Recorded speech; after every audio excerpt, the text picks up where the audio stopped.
Shalom.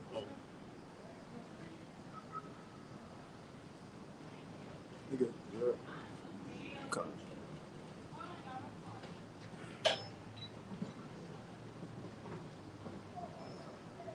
All right, Shalom. First and foremost, we want to give all praises, honor, and glory unto Yahweh, Ba'ashem, Yahushai, Ba'ashem, Rakakwadash, and double honors unto the apostles and elders of Great Millstone, and peace and blessings to all you Wakim out there, or the 144,000 who pushing his word with all truth and sincerity, and as well as all you believers out there who believe in on the gospel. And you know, this a couple brothers from the Great Millstone Houston camp back out another week to do what? Prophesy, man. And there's many things to talk about here in these latter days. It's a lot of judgment that's about to come to this world, mainly America. You know, because we see, hey, for decades, not centuries, for years, judgment coming to third world countries, right? The Middle East getting bombed.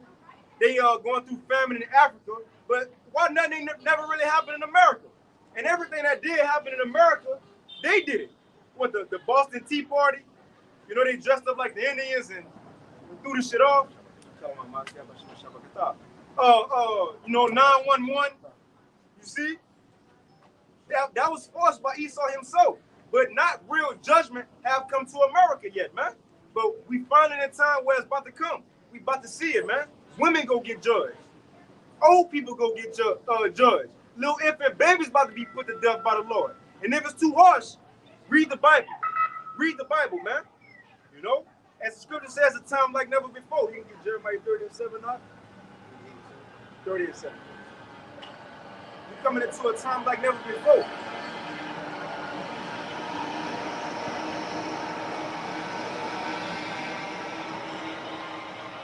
Jeremiah 30:7.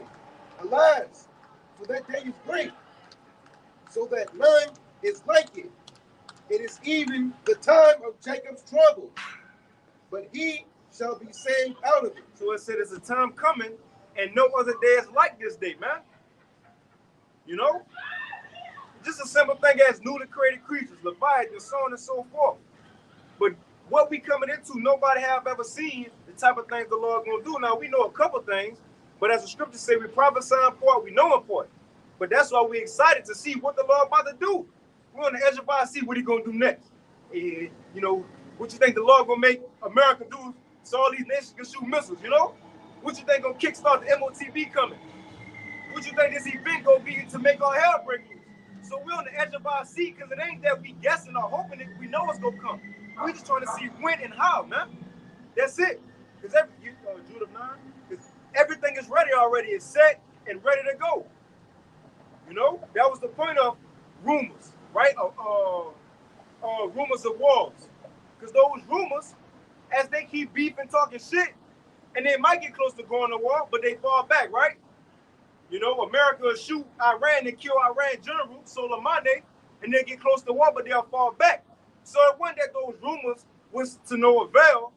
No, those rumors was leading up to what was going the adding on to what was going to piss these nations off. America giving these nations more ammo to hate it, man, to see them for themselves. So rumors ain't just rumors. It lead up to the actual event. Talking about the MOTB every week. It's not in vain. Because when it comes, for example, camps like IUIC, ISUPK, GOCC, so on and so forth. When the MOTB actually be brought forth, that's going to take a lot of people off guard. Even if you say, well, I know the MOTB is the RFID micro seal, right? But when it comes, people going to be shocked. Why? Because they wasn't following the steps that led up to it. And they're going to be taken back to how quick it came. But us, we follow each step. Okay, the Fed now, they got to do this to get the system set up, you know? And then after the system, they go get the banks and the financial institutions into it. Then business is going to get into it. Then eventually the people. And all we need is a false flag, and then you ain't going to have no choice after that, man. You see? Just like when CV happened, right? People was on lockdown. When you came out, it was different. It was different. But let's bring that out. Jude of 9 and 5. Let's start at 5. Okay. This is Jude chapter 9 and verse 5. For thou hast wrought not only those things, but also the things which fell out before. Right, so this talking about the Heavenly Father. So this talking about the Lord right here. Judah saying what? She said, you have not only brung those things that happened in the past, but you also doing these things now. This is a good precept. Shalom, Mark. That brother like he in a Scarface movie with them. Brother got the Arrow got the Scarface shirt. Yeah. Yeah. You know, but look, this is a good precept for Isaiah 46, 9 and 10. If whoever get it first, we can bring that out too. Right? How the Lord do everything. But the point is, everything was leading up all to the end time. All to the end times. Habakkuk, the 2nd chapter. At the end of the show, speaking not lie. But you can read that out. This is Judah chapter 9 and verse 5. And the point I'm getting is because everything ready. It ain't like we got to wait, you know, for American allies to start not like, no, they already said it. Angela Merkel in Germany, when Trump last year in office, she said, you better watch how you treat your allies because you ain't got many. Come on, man. And Germany, one of the ones, them ones. One of the major ones, you see? And look, that's one of the heads. That's one of the 7 heads of that beast, Germany. You see? But nevertheless, we don't have to wait on these things to take place. It's here. Do we got to wait on German scientists to finally start making missiles? No, they in silos already. It's ready. It's ready. Do we have to wait on Esau to make RFID microchips? No, it's in people already. Oh, that's another thing. Elon Musk, it's here. He trying to find out who wants this in your brain. It's here. It's approved by the FDA, and they're doing it. They put chips in people's brains. So it ain't like we gotta wait on these things to happen. It's happening. You got it, Doc. And whatever y'all brothers got, you know. If I may add, they just recently started Neuralink. They started doing the human trials, and guess what? They're gonna be successful in these trials because these false miracles they need to happen to get people on board. Like, oh yeah, I want to be able to do stuff with my mind. I want to be futuristic, telepathic, whatever. Doing miracles. I can walk again. I was paralyzed. I can play Pong on my mind. They want to do that stuff. Hey, good for them. But this is okay. This is Judah chapter 9 and verse 5. Let me get this real quick. Going into those miracles, you can start at 11. What this is? 13. Yup. Going into Esau miracles. Oh, I know y'all seen Black Mirror, right? On Netflix. It's like a TV series. It's called Black Mirror. Now what they do is it's like a satirist type of series, but in there they give truth. Now you have people in there who they were sick and they needed immediate help or they was gonna die. Like when you had this little girl, she was about to die, and what this brother was talking about, Elon Musk looking for the vulnerable. Who gonna do it? Those people who on their deathbed who need a miracle. So you can put that in them and look, see, you can do it, right? But in that movie, everybody who took that thing in their head, they was vulnerable. They was on their deathbed. They were just looking for something. And once it happened, it was a miracle. But down the line, it started fucking up, right? Backfiring. That's the same thing that's going to happen in these times. When Esau come with, it's going to seem as if it's a miracle, but it's going to backfire. A quick example, we talk about Revelation 16, that Saul. We're taking a seal, but you got it, out. We're going to go back to that. This is Revelation 13 and 13. Right now, this going into the power structure of Esau. Right, starting from the Greeks to the Romans, and now we're in America. And he doeth great wonders, so that he maketh fire come down from heaven. Right, dropping bombs. Because whoever seen a bomb drop before America did it? Come on, man. Fire coming from the heavens. You got it, Doc. And that's what shook a lot of these nations up. But you got it, bro. He maketh fire come down from heaven on earth, in the sight of men. Right, in the sight of men. Verse 14. He deceiveth them that dwell on the earth by the means of those miracles which he had power to do in the sight of the beast. There it is. So the so-called white man, he's deceiving people on the earth. It says by the miracles which he had power to do in the sight of the beast. In other words, in day-to-day life, you seeing it. As we look at out in this society, we see Esau miracles, whether it's the television, right? His pharmaceutical drugs, pharmakia, as the scriptures call them. Right? It's witchcraft. How much more when he come with this technology? That's gonna be the real miracles, though. If I get if I may, you got it. They now. I read if you go on YouTube, Daily Dose of Internet, he put on a video saying that they now have AI that can read your dreams. It can read. You can put little probes and shit on your head, and they can picture out your dreams. Hey, because you know why? Esau want to play the role of who? The Most High. He want to play the role of the Most High, man. And really, you can hop in, all right? You can come hop in. You do it like pre-camp. You good. You good. You can go up now. I'm going to do it like pre-camp. But you can read that again, all right? Revelation 13 and 14. And deceiveth them, start the top. And deceiveth them that dwell on the earth by the means of those miracles which he had power to do in the sight of the beast. You can set it up, all right? Saying to them, you got it. You want to keep reading? I'm gonna start. So like, yo, we trying to get the cam set up real quick. You can probably lower this. Saying to them that dwell on the earth, that they should make an image to the beast, which had the wound by a sword and did live. Con. You can read it one more time, Mark Salaki. I'm gonna start at the top of verse 14. Con, that's cool, bro. Okay. Revelation 13 and 14. And deceiveth them that dwell on the earth by the means of those miracles which he had power to do in the sight of the beast. Mm-hmm. And that's what Esau doing. It's cool, all right?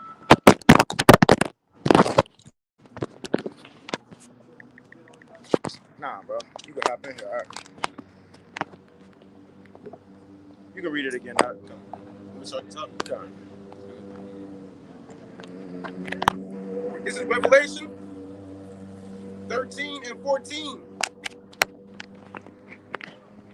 And deceiveth them that dwell on the earth by the means of those miracles which he had power to do in the sight of the beast. And that's what Esau doing. He deceiving people by his technology and the different things that he throwing out there.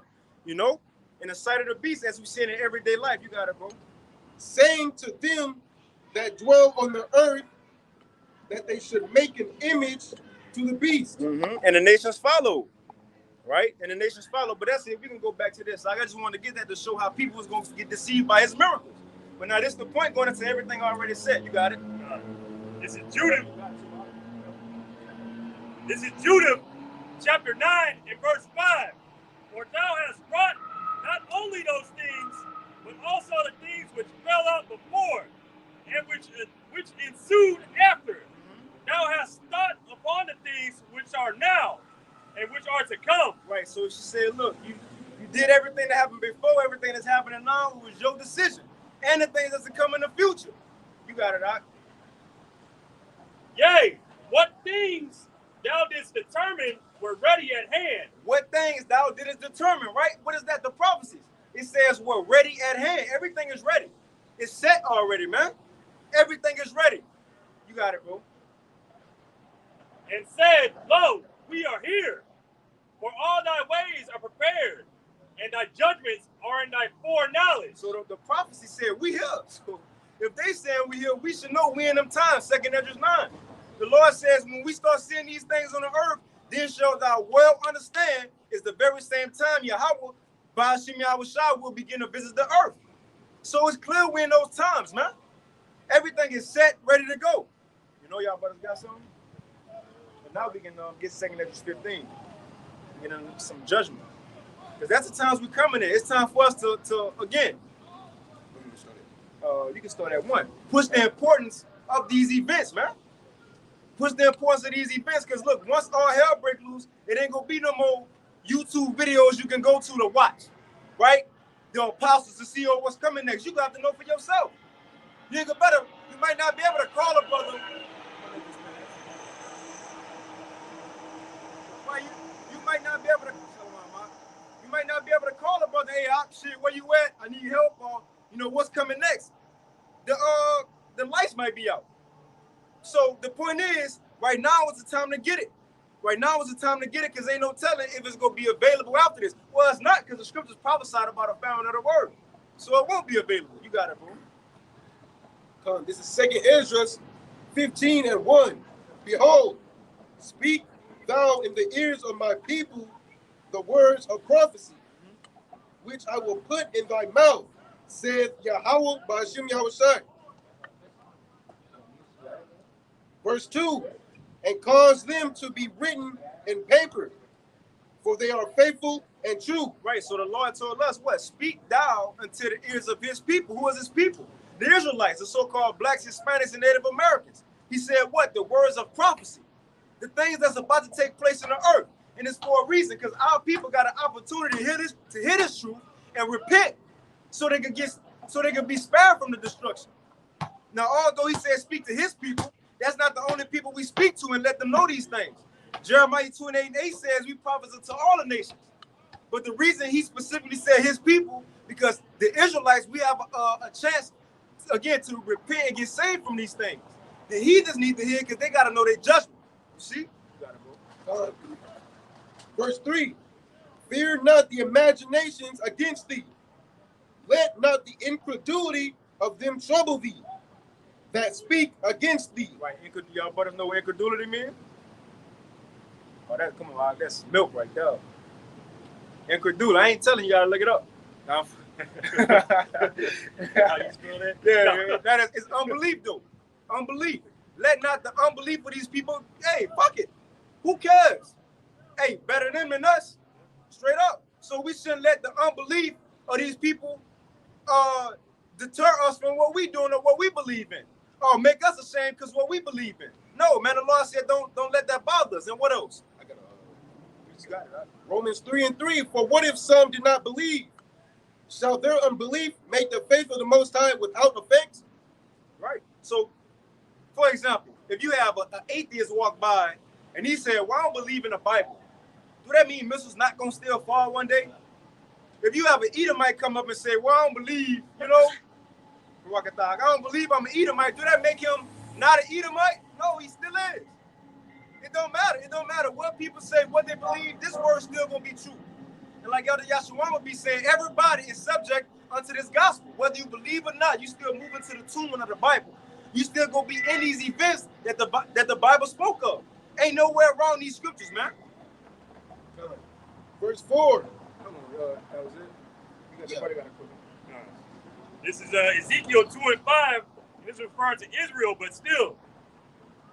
And they, whether they hear or whether they forbear, for they are a rebellious house. Yet shall they know there have been a prophet among them. So whether they hear us or not, whether they just walk by, they act like they don't hear us, whatever. It don't matter. The word is still going out. Judgment is still going to go out. These things are going to come to pass. And especially Israel. They fucking hard-headed. They love Caesar. They love being here. They love getting on their little scooters, having a good day, good old time. Right. Like there's anything to celebrate here, like we were talking about earlier. Man, ain't shit going on here. Right. I just want to add, it's lucky. In Ezekiel 37, I believe it said prophesying to the wind. I mean, that's what we're doing now. Ain't nobody paying attention, but just because you don't hear people listening doesn't mean no. This word is going out, basically just to say that. It's this hook right here, bro. This shit ain't stable. You might have to try to lean it. Keep it leaning back a little bit. Let me try to pull this over. I'm gonna try to lean this forward, just so. And I'll continue into verse 6. This is Ezekiel 2:6. And thou, son of man, be not afraid of them, neither be afraid of their words. I don't believe that, not my God. Though briars and thorns be with thee. Our people, Yahweh, Ba'ashem Yahushai has compared them to briars and thorns. You ever been to a thorn patch? You ever been walking in a field or whatever? Them things sting. And especially if you look at the thorns that are back in Israel, them thorns are like 2 inches long.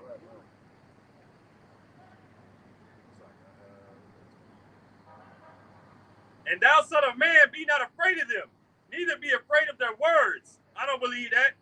Though briars and thorns be with thee, and thou dost dwell among scorpions, be not afraid of their words, nor be dismayed at their looks, though they be a rebellious house. hey, fuck them. Right. Simple as that. See, you can go back to that. You can start at 3 again. This is second Esdras, 15:3. Fear not the imaginations against thee. Oh, so not just that they don't believe, the incredulity, it said the imaginations, how they feel about us. Man, y'all, you know, y'all bums. You know, y'all false prophets. What they think about us, don't worry about it. And since they don't believe, don't worry about it. Even if it's family members. So what? Yahweh Shai said was in Psalms, David said it, but in spirit it was Yahweh Shai. How he said even his brothers and his sisters, you know, pretty much cast them off. Well, that's the same thing for us. This truth, Yahweh Shai himself said it. That he was bringing divisions. He the word. So what we believe in is going to be a separation. It's going to be a division between the elect and the non-elect. They're not going to believe in what we believe in. It's just that. You know? Not only did they not believe, our people are the prophet killers. That's our people. They're killing the people that try to save them. Y'all got it. Hey, what Yahweh Shai said, when they shall speak ill of you, then yeah, you in good company because they did the same thing to the prophets of old. So okay, if they talk, man, I remember a couple years ago, it was vocab, HODC or HOI. They was calling Great Millstone the worst of the worst in Israel. That's a compliment. Because when you ask them why, it ain't because, well, y'all broke this down wrong. No, it was because y'all always rebuke people. That's a good thing. That's a good thing. Really, you commending us. Because everything you had bad to say, it was scriptural. It was scriptural. You see? You got it out. I got a precept. It is Matthew 5:10. Blessed are they which are persecuted for righteousness' sake, for theirs is the kingdom of heaven. Blessed are ye when men shall revile you and persecute you, and shall say all manner of evil against you falsely for my sake. So basically, we're gonna, and being in this truth, you're gonna get backlash from all this. But the Lord said, "Blessed are you," because it's honored to be able to receive persecution for Yahweh Bashim Shai's sake, man. So, like, if I may add, you know, it said, if we want to glory with Yahweh Shai, we got to suffer with him too. That's right. Hey, somebody add real quick. I know, but this is revile in the etymology. It means to debase, degrade, to insult, to taunt, to vilify, to assail with abusive language. And since I've been knowing about this, following GMS and been in the camp, this is all I've seen coming from these other camps about us. And look what happened recently to what's that nigga's name? Polite. Look at him. Look at what he said about us. And look at the judgment that came on him. Rap the news, talking shit. Ain't nobody even see his face. The Lord still killed him. You know? But that's the time we come in there, because look, everybody who did something to the prophets of old, they just get off with that. You know? Oh, what happened to those 42 children when they were trying to talk shit to Elisha? Talking about, oh, bald head, right? Joe bald head, you know that Jake children, you know, niggas. That's little nigga kids. But it was cloning Elisha. Elisha fell played. What he did? He put a curse on him, and the Most High sent 2 bears and killed 42 children. The point is, well, the Lord said, touch not my anointing and do my prophets no harm. Come on, man. You got it out. This is the second. You want to get the second? Yeah, we can finish. Keep going in that. Okay, yeah, come on. This is second Esdras 15:4. Man, so like it's because it's another one just to show the importance of, but the Lord don't take it lightly if you messing with his men. It's in Thessalonians when it says you who are troubled rest with us. We ain't gotta get it. You can finish that. Okay. Second Esdras 15:4. Or you want to start at 3? You start at 3. Second Esdras 15:3. Fear not the imaginations against thee. Right. What people think, what they talk about us, say about us. Let not the incredulity of them trouble thee. Right. Just because they don't believe, don't get mad. You ask the Lord, why my mama can't get it, why my auntie can't get it, my favorite cousin, bro, just let it be. Be glad you got it. Be glad we got it, man. Because he ain't have to give it to us either. See? That speak against thee. Verse 4. And so why? And look, this is the latter end of it. Why shouldn't we care? Because this was gonna happen to him. Verse 4. For all the unfaithful shall die in their unfaithfulness. That's their lie anyway. And it said in 2nd Esdras 9 that you got Israelites who was created in vain. The Lord just created them to be extras in this movie. Although they Israelites, they playing a key role, but you just an extra. You just an extra. We want to be the ones the Lord using, man. You know, to be in this ministry, to push his word out. But you got some Israelites who is not given to them from the beginning of the world to ever believe on this truth, to never come to his son. Man, that's a blessing that the Lord called us. Remember, it says Israel is as the sand of the sea and stars of the sky. You know how many other people it is that the Lord could have chose that look better than us, right, taller than us, more fit, smarter, articulate, no history, no different languages. But he called us, though. Come on, man. And Lord willing, we chosen. Verse 5. Behold, said Yahweh, I will bring plagues upon the world. And that's the time we coming in. Plagues are coming. That's what we started with. We're in the time of judgment, man. We're in the time of judgment, and we should want it to come. As a believer, you shouldn't be afraid to say, all hell about to break loose. You shouldn't be afraid to proclaim, Esau coming down with great wrath. The dollar about to collapse. We should be glad to hear these things. Because if it didn't happen, guess what? We'll still have to go to work every day. You still got to pay them bills. Still got to pay taxes. We need these things to come, man. You got it, bro. And whatever y'all brothers got. Behold, verse 5. Behold, said Yahweh, I will bring plagues upon the world, the sword, famine, death, and destruction. Verse 6, for wickedness hath exceedingly polluted the whole earth. That's what's coming, man. Sword, famine, death, and destruction, mainly here to America, which in the Bible is known as Babylon the Great. Whether you believe it or not, it's coming. Like Deion Sanders, you know? We coming. It's coming, though. You got it, all right? And their hurtful works are fulfilled. Then you can read that again, because the Lord had enough. Just like in the time of, you can get that in Genesis 6, just like in the time of Noah. Because what Yahweh said, as in the days of Noah and who else? And Lot.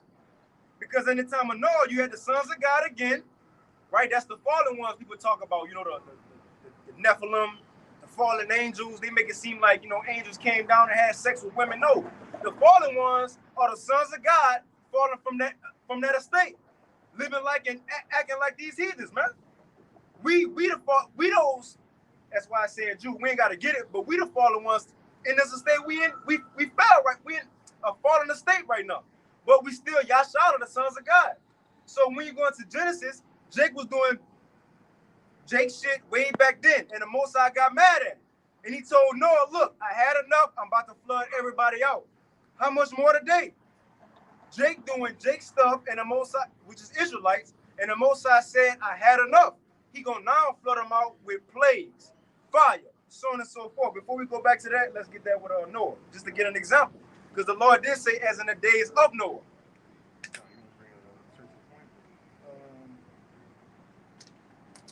Let's start at 11. Right. This is Genesis chapter 6 and verse 11.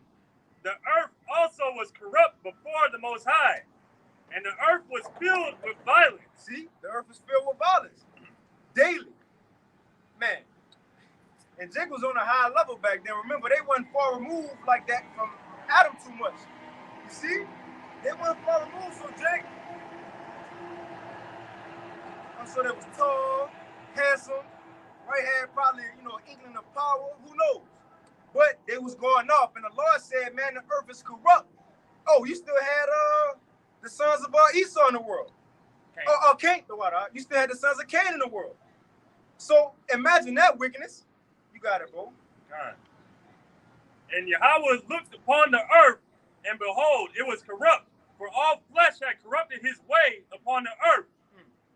And the Most High said unto Noah. So because everything was too much and out of hand, this is what the Lord had to say. The end of all flesh is come before me, for the earth is filled with violence through them. And behold, I will destroy them with the earth. Come on, man. I'm going to destroy them. I had enough.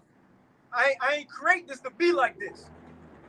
And look how they doing. Okay, I got something for them. I'm about to kill them all. Well, we in those same times. Can you read that again? Can you start at verse 6? Yep, verse 6. Because this is going into our time. Verse 6. For wickedness hath exceedingly polluted the whole earth. Same thing is said about in Noah time. And their hurtful works are fulfilled. Their hurtful works are fulfilled, meaning it's enough. They did enough. What's the example of their works being fulfilled to where the Lord could bring judgment?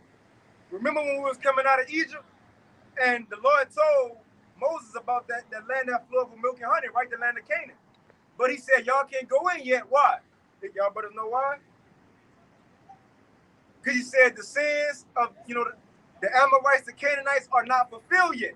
They still got to do some wickedness for me to bring judgment on them so I can get them out of there and put y'all in there. So what the brother reading, the Lord said, wickedness have exceedingly polluted the earth, and their hurtful works are fulfilled. It's enough now.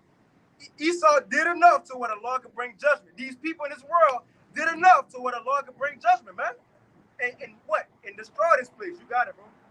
Verse 7, therefore said Yahweh, I will hold my tongue no more as touching their wickedness. He ain't gonna look. Who, which they profanely commit, neither will I suffer them in those things in which they wickedly exercise themselves. Behold, the innocent and righteous blood crieth unto me, and the souls of the just complain continually. Right, so the Lord said, look, I ain't gonna hold my tongue no more. And how the Lord speak? By action, by judgment, man. It says he's known by the judgment which he bring him. In 2nd Ezra 9, he speak by the things he do on the earth. So now, since the Lord had enough, that's why we see the world going into the way it's going. Right? Many people dying, and a lot of people about to die. I'm looking forward to October. There's a lot of shit that's supposed to happen in October. Hey, and then it's Halloween. Come on, man. They do all of their rituals and all that.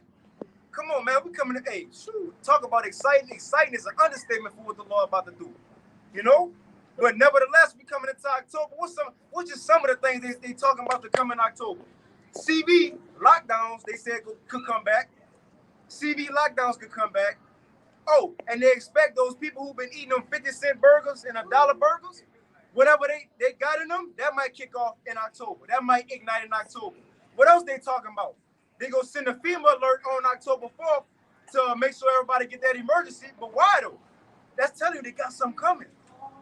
They got something coming.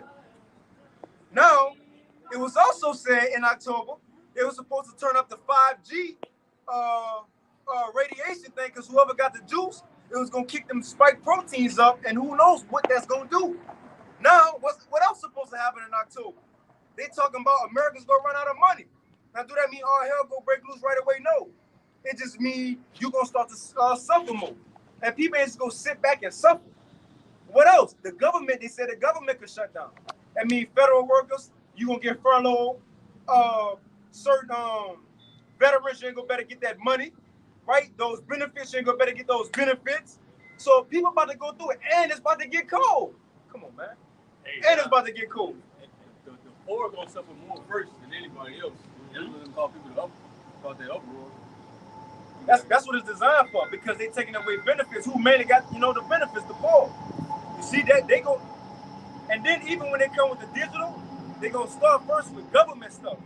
You see? So for example, say when they take all that away and say if lights do go off and everything crash when they come back on, if you want these same benefits, it's gonna have to be a digital way. You don't think the people will get down with that? But you gotta put your lights on. I was gonna say that they also with them rent memoriams or how they holding out people paying rent. Now those are catching up. They started a new wave of layoffs. Like a whole new mass layoffs just started this month. I've been reading about it like all this week. Hundreds of people laid off, thousands of people laid off. What do you think is going to happen in the next few months? All these people laid off, getting evicted. Shit. It's going to be. Well, we're going to read it because as we read in 2nd Ezra, remember the Lord said, I had enough. I'm about to bring judgment. But as we keep reading on, and when we get to like 14, I want you to jump to the GNT, all right? Because we're going to read down, because this is talking about our time. But when we get down, it says that people going to start to revolt because of hard times. You can read on that. This is 2nd Ezra 15 and 9. And therefore said the Lord, I will surely avenge them, and receive unto me all the innocent blood from among them. Verse 10, behold, my people is led as a flock to the slaughter. I will not suffer them now to dwell in the land of Egypt. Now this going to prove that the Lord is pinpointing our time we living in. A key thing, he said, I will not suffer my people to dwell in the land of Egypt, right? Moses and them was far before Ezra was talking about this. We been came out of Egypt way before Ezra broke 2nd Ezra 15 down. So what Egypt is he talking about? You get Revelation 11 and 8 real quick. It's another Egypt. And even in this verse, it's going to prove it itself. It's that spiritual Egypt we living in, which is America. Better known as its biblical name, Babylon the Great, or the daughter of Babylon, or that great city. That's the Egypt. So what we read in 2nd Ezra 15, the Lord is specifically talking about the time we living in, man. This is Revelation chapter 11 and verse 8. And their dead bodies shall lie in the street of the great city, which spiritually is called Sodom and Egypt, where also our Lord was crucified. Now, what's the great city? America. You ask anybody that, what's the, well, before people stopped fucking with America and it started going down, but anybody can admit America is this great city. Well, it said, which spiritually is called Sodom and Egypt, because it got the same characteristics as those places. So, going back to this, we identify who this Egypt is. You got it, bro. This is verse 11. But I will bring them with a mighty hand and a stretched out arm. Verse 10. Behold, my people is led as a flock to the slaughter. I will not suffer them now to dwell in the land of Egypt. So our salvation coming, man. Verse 11. But I will bring them with a mighty hand and a stretched out arm. Who is that? Who is the mighty hand? That's it. Why you say that? I can't hear you, brother.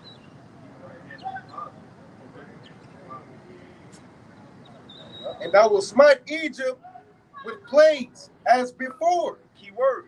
Read it again, not just that point. I will smite Egypt. I will smite Egypt with plagues as before. He could be talking about that ancient Egypt. He said, I'm going to smite Egypt with plagues as before.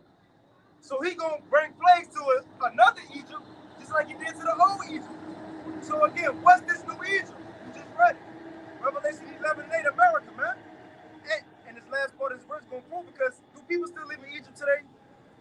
Is it destroyed? Yeah, Egypt ain't popping like it was back then. And what Pharaoh said to Moses, he was like, who is your host? Right. And what Esau said basically, well, how everything being ran here. He said basically, who is the Most High? Shit, I'm God. Right. This that new Egypt, bro. Romans the 9th chapter. Apostle Paul, he said Esau was the new Pharaoh. In Joel 3 and 19, the same judgment that's coming on Egypt, it said the same judgment gonna be for Edom. Why? Because the person who running the place gonna get judged with the place. But you can start at 5, 11 again. But I will bring them with a mighty hand and a stretched out arm, and smite Egypt with plagues as before, and will destroy all the land thereof. And destroy all the land thereof. That's him. That's I would say the soil we standing on, but that's the concrete. The concrete we standing on. This place gonna be smitten with the plagues of the Lord, and this place gonna be destroyed. So again, what Ezra is writing about, how the Lord had enough, that's in our time. As in the days of Noah, he had enough back then, he have enough now. So judgment about to come. You got it, Doc. Egypt shall mourn, and the foundation of it shall be smitten with the plague and punishment that the Most High shall bring upon it. Verse 13, they that till the ground shall mourn. As these farmers.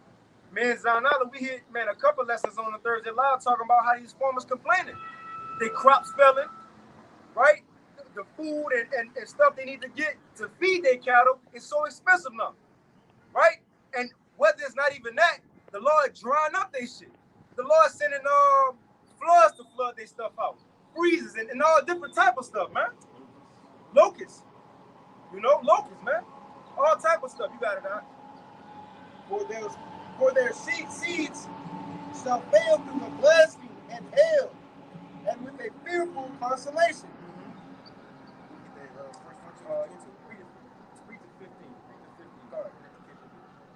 Second Ezra 15 and 14. Woe to the world and them that dwell therein. So seeing the Lord pinpointed these times, wickedness was too much. That's why I wanted to start at the top. Because we ain't just mad. We think we mad. We think we mad because we go to work, and got to deal with Edomites. We ain't mad yet. We just a little upset right now. No, though we know we mad too, but I'm talking about the anger of the Lord so well. We know what's really taking place in the earth, all the wickedness. The Lord know that. For him to say wickedness have exceedingly polluted the earth, that's how much shit got to be going on in this world, man. We don't know about everything. Think about what Esau doing in these underground bunkers and these mountain retreats to these little kidnapped children and all that. You know? You got it, bro. Rock it up. 2nd Ezra 15 and 15 in the GNT. The war that will bring their destruction is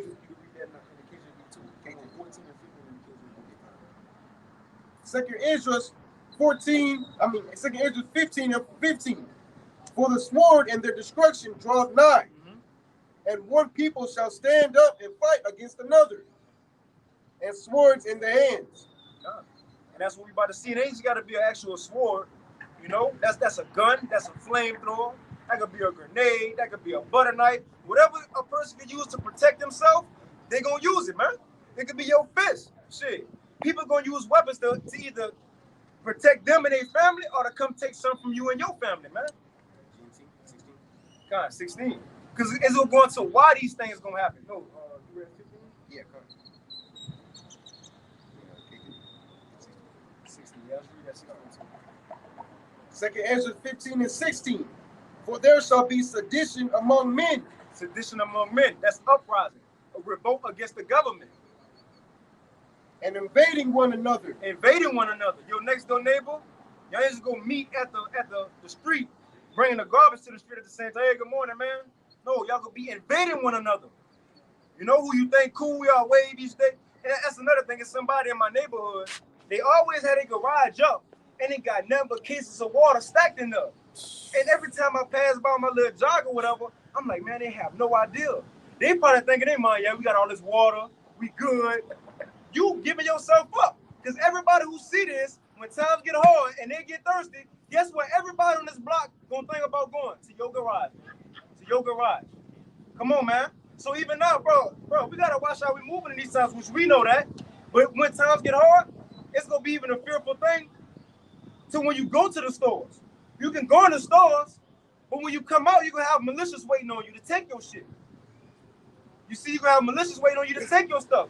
Even if they don't take it right away, you're gonna be having people following women to their house. Right? So once they come in their house, they come on, man. We coming at times like that. What we see is not just on movies. I'm the guy. Yeah, come on. They shall not regard their kings or princes, and the course of their actions shall stand in their power. 2nd Ezra 15 and 16. Don't even look at them. For there shall be sedition among men, and invading one another. They shall not regard their kings or princes, and the courses of their actions shall stand in their power. So it says when times get hard, these American people gonna start uprising against the government. And it says once that happens, the kings, princes won't be able to do nothing. What that mean? The government, the president, vice president, police, they ain't gonna be able to stop these people. So again, and that's another thing, women judgment about to come for them. What 911 you got to call? Who gonna help you? 911 gonna be trying to save their life and their children's life. It's about to be every man for himself. So, and I see why the Lord have put these women on a pedestal in these last days, because they about to go through it. They about to go through it. I'm telling you. The scriptures one line when it says women about to be ravished in these last days. That's for real. Hey, you got a account in the book of Judges. A woman got ravished so bad, she pretty much, she was out of there. Went to the front of the house, passed out, and got her body chopped up. But they pretty much raped her to death, man. We coming into times like that. Bitches who want to be Dot Sukiana, Sexy Red, okay. All right. Y'all want to shake your asses, okay. Wet clothes, your breast out, your ass out, okay. When all hell break loose, guess what they gonna have on? They ass out and they titties out. Guess what men go on? Them ass and them titties, man. Oh, we still in the Sabbath too, so like it. But that's what's coming. The Lord put these women on a pedestal for judgment. Just like Esau, he put them up there for judgment. You got it, dog. That's why these people so proud, man. And what it says, pride come before destruction. 2nd Ezra 15 and 17. A man shall desire to go into a city and shall not be able.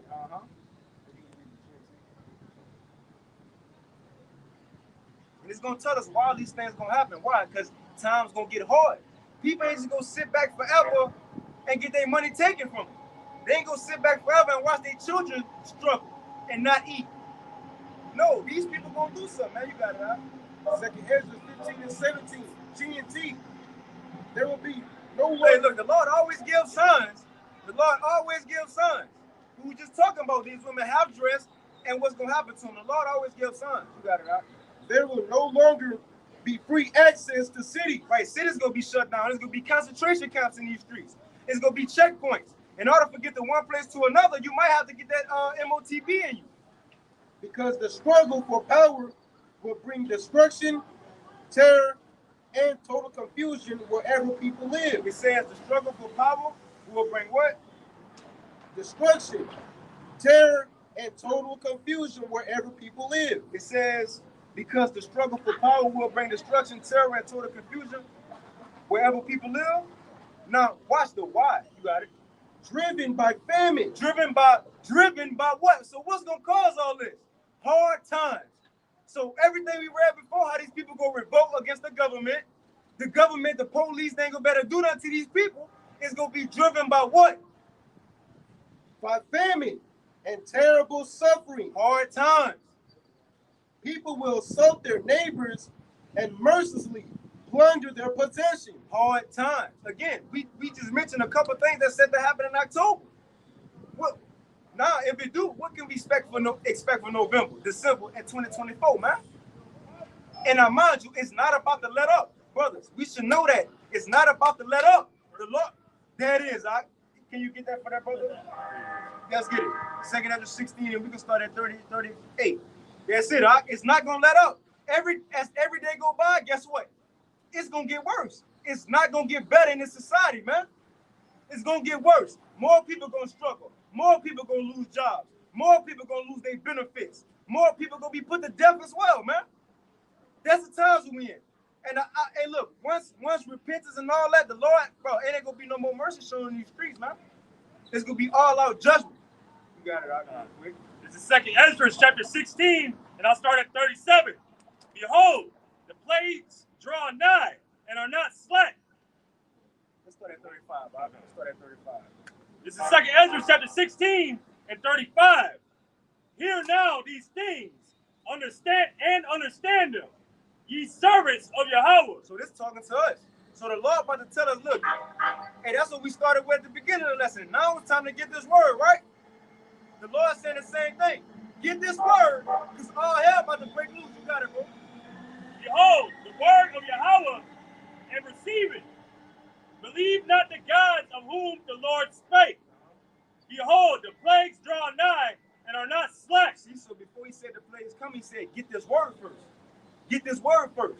Now, since we got the word, this is what we can expect. Those plagues, as the brother said, it ain't going to let up. You got it, Doc. As when a woman with child in the 9th month bringeth forth her son, within 2 or 3 hours of her birth, great pains compass her womb. So this is the similar to or the likeness that the Lord given us. He said, as a woman in travail, a woman laying on that bed in the hospital, she about to give birth. Now, what she get? Contractions. Now, at first, those contractions might be far apart and might not be as painful. But the closer that child gets to being delivered, those contractions get together and it be more painful. Well, the Lord giving that likeness because once these plagues come, once all hell break loose, once people start getting their blocks on, what dudes say their TV turned off, you see? Yeah, they snot box rocks. You got it, Doc. It ain't gonna let up on them, man.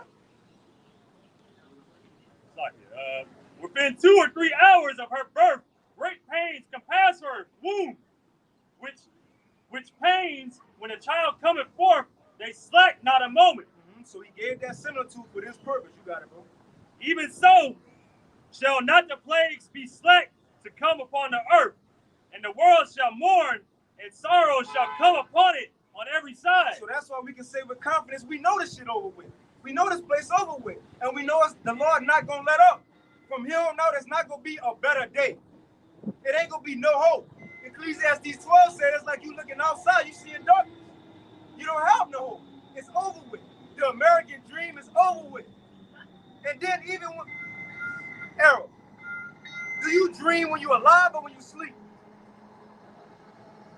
It's an easy question, huh? Do you dream? Dream like a dream. Do people have dreams when they're alive or when they sleep? When they sleep. So they talk about an American dream, they clearly don't know what's going on. They sleep. They sleep. The American dream is fake. It's fake. Come on, man. And now everybody who did get a piece of the pie, you about to suffer too. As the scripture said, in Wisdom of Solomon 18, just as the king was going through those plagues, the common person was going through the same thing. In other words, the playing field about to be level. Ain't nobody about to care if you had the biggest LeBron James fan in the world. Guess what? They might be in a concentration camp together. Yeah. Yeah. Yeah. Hey, the Lord ain't about to care. He ain't about to spare nobody, man. I don't care if you was a fan of anybody, Patrick Mahomes. Right? You about to see him dead, laid out. Come on, man, bro. You see, everybody about to be put on the same level, and it's because of the Lord's judgment. The Lord is saying the Lord is not in awe of any man's greatness. He don't care who you is. That don't take his judgment away from coming to you, man. Come on, man. Oh, you got some more on that? No. Let's read 40 out. This is why we gotta prepare. Time's about to get hard even for us too, though. We about to be here too. We gonna struggle with some money situations and all that too, you know. But we have the Lord though. The faster we start to suffer as believers, the quicker the Lord gonna intervene on our behalf. So the more we suffer, the closer we get to seeing miracles, divine intervention. So what are we scared of? Let's just let it happen. Let it happen. The Lord said we ain't gonna be left hanging, so let it happen. You got it, bro. This is 2nd Ezra chapter 16 and verse 40. O my people, hear my words, make you ready to the battle. And in those evils, be even as pilgrims upon the earth. So before all this coming, the Lord said, hear my word, and then what? So as we heard it, now what? Now get ready for the battle. Prepare ourselves, man. And look, bro, just at home, I might be sitting at home sometimes just thinking like different ways I might have to die. You feel me? Even if it don't happen, Sam, it's written that some of us gonna get beamed straight up, still consider at times, what if I'm in this situation though? You see? You don't want to go into it when you think, well, I'm untouchable. I believe. Because if the Lord do something now, that's the easy way for you to curse the Lord and start asking, why? Why, Lord? Why, Yahweh Bashim Yahushua? So going to these things, considering anything can happen to us, man. Look at what he did to his son. We not exempt either, you know? Like you gotta count the costs. Count the costs. You got it, right? 1 Peter 3 and 14. 1 Peter 3 and 14. But if ye suffer for righteousness' sake, happy are ye, and be not afraid of their terror, neither be troubled. And like the brother said, we gonna know, even us preaching this gospel, we gonna suffer too. But here's the difference: these niggas of the world, they don't have the comfort like we do. We gonna be suffering for righteousness' sake. They gonna be suffering for the wickedness' sake. Shit, right? We gonna have that comfort. These scriptures, they not, and that's the comfort right there, man. On that? Yeah. Matter of fact, get 2nd Ezra 7 real quick because you said something. We all about to suffer. 2/3 about to suffer, and the elect gonna suffer. But it's a difference though. It's a difference in that. It's a difference. 2nd Ezra 7 and let's see.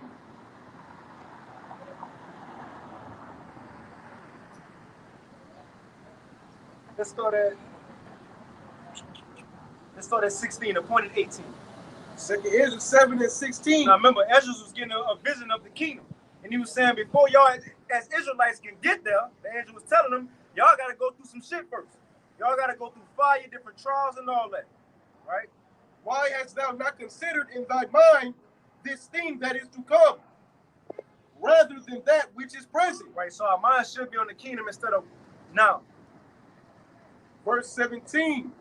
Then answered I and said, O Lord, O Yahweh, that bearest rule, thou hast ordained in thy law that the righteous should inherit these things, but that the ungodly should perish. Right, so look, Lord, you said that the righteous, we gonna get the kingdom, but the ungodly gonna perish, right? You gotta go. Verse 18. Nevertheless, the righteous shall suffer straight things. Now listen to this, Akim, because that's the brother just broke.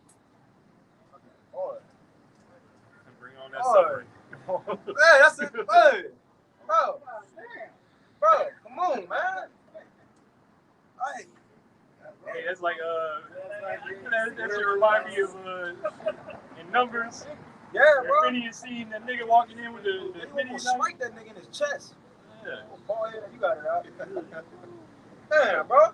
But check this out, Akim. So the point we making, we all about to go through it. We about to struggle too, but it's a difference, and we ain't gonna struggle as the people. The Lord won't leave us assed out. You see, He might let us go 2 days during a famine without eating. But for them people, He ain't gonna let them just go. He ain't gonna make no way for them. But this is the thing. Let's get it. What's the difference between our suffering and they suffering? Yeah, even if you do like not have food, Lord can have a situation you ain't even feeling it that Right. You don't have food or water, your body sustaining itself. And shit, look at it as you fasting. Huh. You know? That could be some spiritual stuff, because what happens when you fast? You get dreams, visions, angels come to you. Right? So look at it like that. I remember I did a lesson like my first year in the truth. In the famine, if the Lord gonna feed you for a day, don't get mad, just take it as you fasting or whatever, you know? Don't look at it as that. He said the Lord might have it that you don't even feel it. You don't even think of, I'm hungry right now. I didn't have a dream. I woke up full. Hey, real shit. Oh, well, it's an account. See if you can find it out. Elijah was running from Jezebel, and the angel gave him a hot meal, and this meal lasted him, I think, like 40-some days. We're gonna read that if you can find it. We go back to that. Now check out this. This is the difference between our suffering and their suffering. Verse 18. Nevertheless, the righteous shall suffer straight things and hope for wine. So the righteous gonna go through these things, but we still gonna have that hope for Yahweh Shah will come soon. We might be 2 weeks into Jacob's trouble. We still, man, one day I know the sky's gonna crack. Like, Lord, I know you coming, man. We gonna know it. Like, because what else is gonna lead to? We've been reading about it. Yahweh Shah gonna come during Jacob's trouble. We gonna be knowing it, man, any day now, man. We ain't probably gonna have no watches and shit, but, you know, checking your phone, you know, we ain't got no phones. We probably gonna forget what day it is in those times. But, man, any day the Lord will come, man. I'll say we might forget what day it is, like what day of the month. Like it might be November 15th. Who gives a fuck? But because we've been studying the scriptures, we know how to tell time by using the moon calendar. So we gonna know what day of the week it is based off the phases of the moon. So, you know, just That's true. For example, when you see like no moon in the air or a little slither, what that is? That's the new moon, because it's a new month. Now, when it's a full moon, where you at in the month? You in the middle of the month. That's like what the 15th, 16th. You in the middle of the month, because it goes from nothing and it get big. That's the full moon. And now as you go from the middle of the month to the end, it start waxing back down to nothing. And when it go to nothing, it's a new month. So as the brother said, we go better know these things. And also the high holy days, they're all on that full moon. Unlike what IUIC says, how they say that the new moon is the full moon, or however they say it. They say the dark moon is the full moon. Right. No, the full moon. They say the full moon is the new moon. Right. So they say it like that. It's like, well, if all the feast days are on the new moon, like what light are you getting? Because you have a natural light. When the moon is full, if you ever been out on a night like that, just out in the wilderness, whatever, when the moon is full like that, or really when the moon's out at all, you can see. Like, not as good as we can see right now, but you can see. Like you don't need no torch, no light, nothing like that. And even we can tell the days of the week or the month by the moon, but how can we tell the time without a watch our phone? Y'all know? By the sun. By the sun. Now you know what it's called. Twilight when it's the morning. That's twilight. What's the one in the morning? Dusk. Dusk. No. Dawn. Dawn. Now, you know how it be like 6 a.m. and it's light, but it's no sun. That's like the first hour of the day. And you see it, 7th hour, 8, 9, 10, 11. So when the sun's straight up, what time it is? 12 noon. That's why they say the hottest time of the day, the sun's straight over everything. Then it go down. Yeah, you follow it. And that's it. It's easy. It's easy. It's easy, bro. It's easy. Real shit. Very, very simple. It's real simple. So the point of brother getting at, although as we pilgrims on the earth, we might not say, man, what time it is? Oh, man, look at the Lord creation, man. That's why we're coming back to these things now. Now. You got it out. It's 2 Ezra 7 and 18 in the G&T. The righteous then can endure all the difficulties of this narrow way because they look forward to the bride broad and open life of the future. Woo! I got you. You gotta read that again. The righteous. Man, so Aki, what we were just talking about. We are gonna suffer, but what's the difference? Right here's the difference. Verse 18, the righteous then can endure all the difficulties of this narrow way because they look forward to the broad and open life of the future. So we're gonna be in Jacob's trouble going through these things, because why? We know something else coming. Hebrews 12:2. Yahweh was able to get through that crucifixion and get through being put to shame. Why? It said because he looked for the things that he was gonna receive in the future, man. The same thing we doing. We're gonna be able to get through these times that's coming when all hell break loose, because we know this not the end all be all for us. This, look, when all hell break loose, this the end of our captivity. We about to rule next. That's what it is. And they're gonna be China, and they're gonna be Russia or North Korea. The Israelites about to rule, man. The so-called blacks, Hispanics, and Native Americans. Believe it or not. Believe it or not, every nation had their time to rule. The so-called white man was the last ruler. We at the end of it. So when all hell break loose, it's the end of our captivity. We got something coming, man. Believe that. You got it, Doc. So we gonna suffer and still have hope. But the other people, the wicked of our people, they gonna suffer, but what? But the wicked must pass through the narrow way without any hope. Come on, man. Of seeing the broad, open life. Come on. Because they gonna be in Jacob's trouble. You think they're gonna be like, how was I? Oh, do you think they're gonna be thinking about the thing that was written aforetime? No. Why? Because they don't know him. That's why Romans 10 said, how shall they call on me in whom they have not believed? You don't know about the law, so how you gonna know what he could do for you? That's the importance of going into these accounts so we can get acquainted with our power, man. All these other people out here, when hell break loose, they ain't gonna have nowhere to run, nowhere to hide, and have no answers. And who they gonna have to listen to? FEMA, Red Cross? Which they gonna lie to you, give you an MRE pack and put a chip in you. You got it, right? What else is on that? Let's get this account with Elijah real quick. It's like, y'all just thinking, people are gonna be ransacking your houses, beating you over the head and shit. You be like, why are you beating me? And they gonna say, what, climate change? I'm beating you because of climate change. These things gotta happen because of too much people on the earth. Right. You ate too much meat. But I got Hold on, real quick, I want to back up what I just said. How these people ain't gonna have no answers. 2 Ezra 5, let's go to 8. This is 2 Ezra 5:8. There shall be a confusion also in many places. There, 2 Ezra 5:8. There shall be a confusion also in many places. So when times get hard or hell break loose, people start struggling more. It says there's gonna be confusion also in many places. And what else? And the fire shall be all sent out again. And the wild beasts shall change their places. Hey, remember in CV when everything was locked down, you started having wild animals roaming the city streets. You know? So come on, man. But this time they ain't gonna just roam just to roam. They sent to Rome for vengeance now. As it says, spirits created for vengeance. That's why they're gonna be roaming this time. You gotta go. And also, some of them will be out here to help us. But a Lord may send a lion out of zoo, and you probably get all nervous and shit. He coming at you, and he just start rubbing his mane all on you. You like, okay, that's in Job 5, right? The Lord said, I'm gonna make the beast be in peace with you in that time. Anything is possible, man. Bro, it's no cap on the Lord. What that was with Will Smith?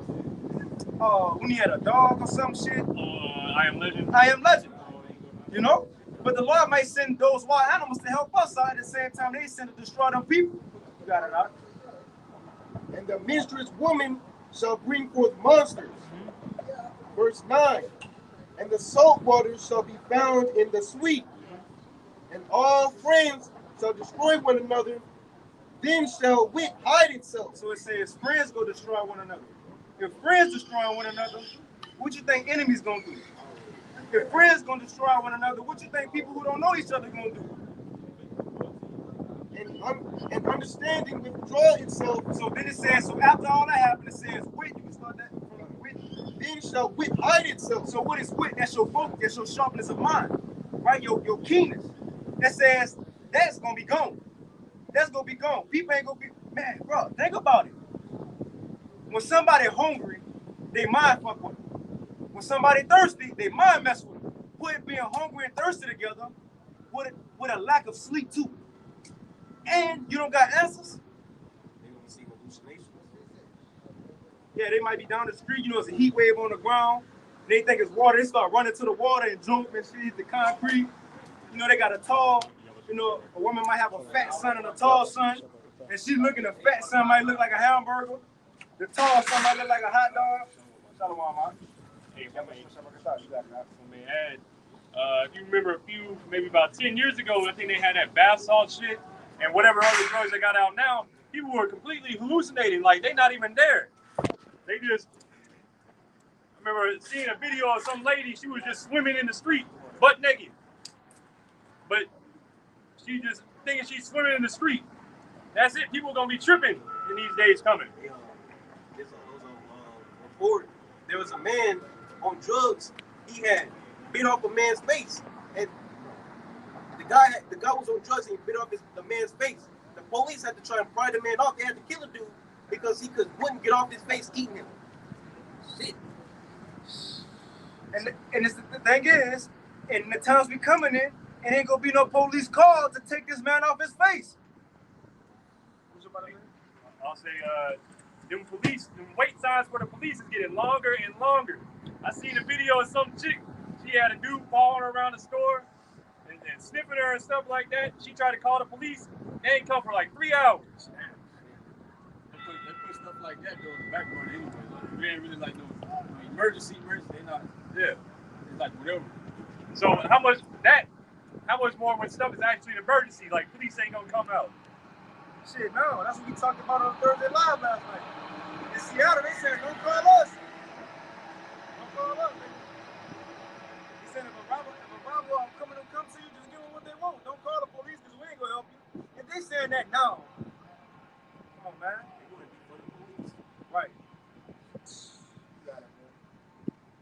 So look, it says, the sharpness of mind go escape these people, and also at this time, truth will be taken away, which is the answer that these people gonna need. You got it, huh? Then shall wit hide itself, and understanding withdraw itself into its secret chamber. They go better go on YouTube no more to watch a video, call a brother, hey, what this mean? Esau just did this, what verse this is?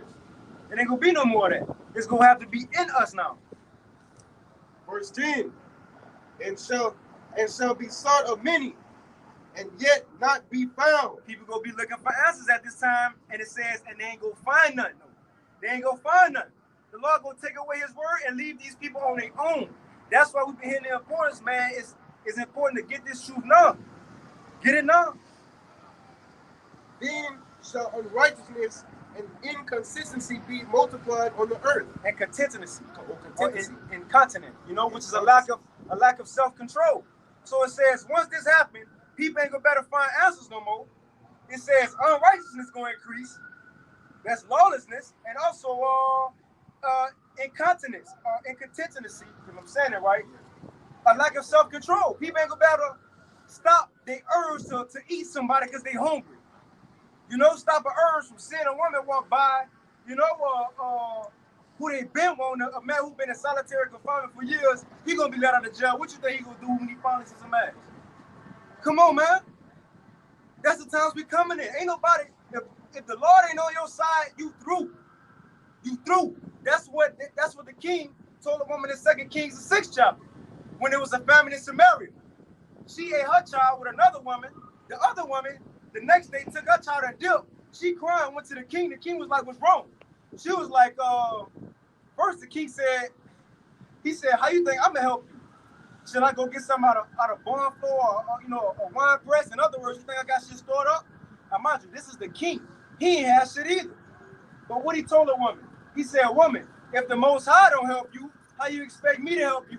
So if the king can't help you, then how else you gonna get help? Nobody else can help you either, man. I got the incontinence and the edamon.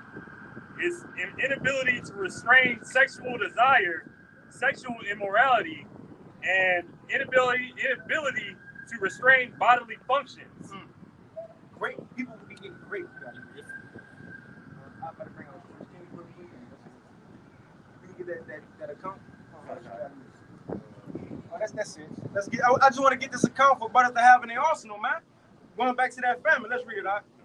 Done. This is 1 Kings chapter 19 and verse 1. Behold, and Ahab told Jezebel all that Elijah had done, and with all how he had slain all the prophets with the sword. Now this when persecution was on Elijah and the prophets, just like it's coming to us now. So there's hope for the times we coming in when we get persecuted. Then Jezebel sent a messenger unto Elijah, saying, So let the gods do to me, and more also, if I make not thy life as the life of one of them by tomorrow about this time. Right? So they wanted to kill Elijah. You got it.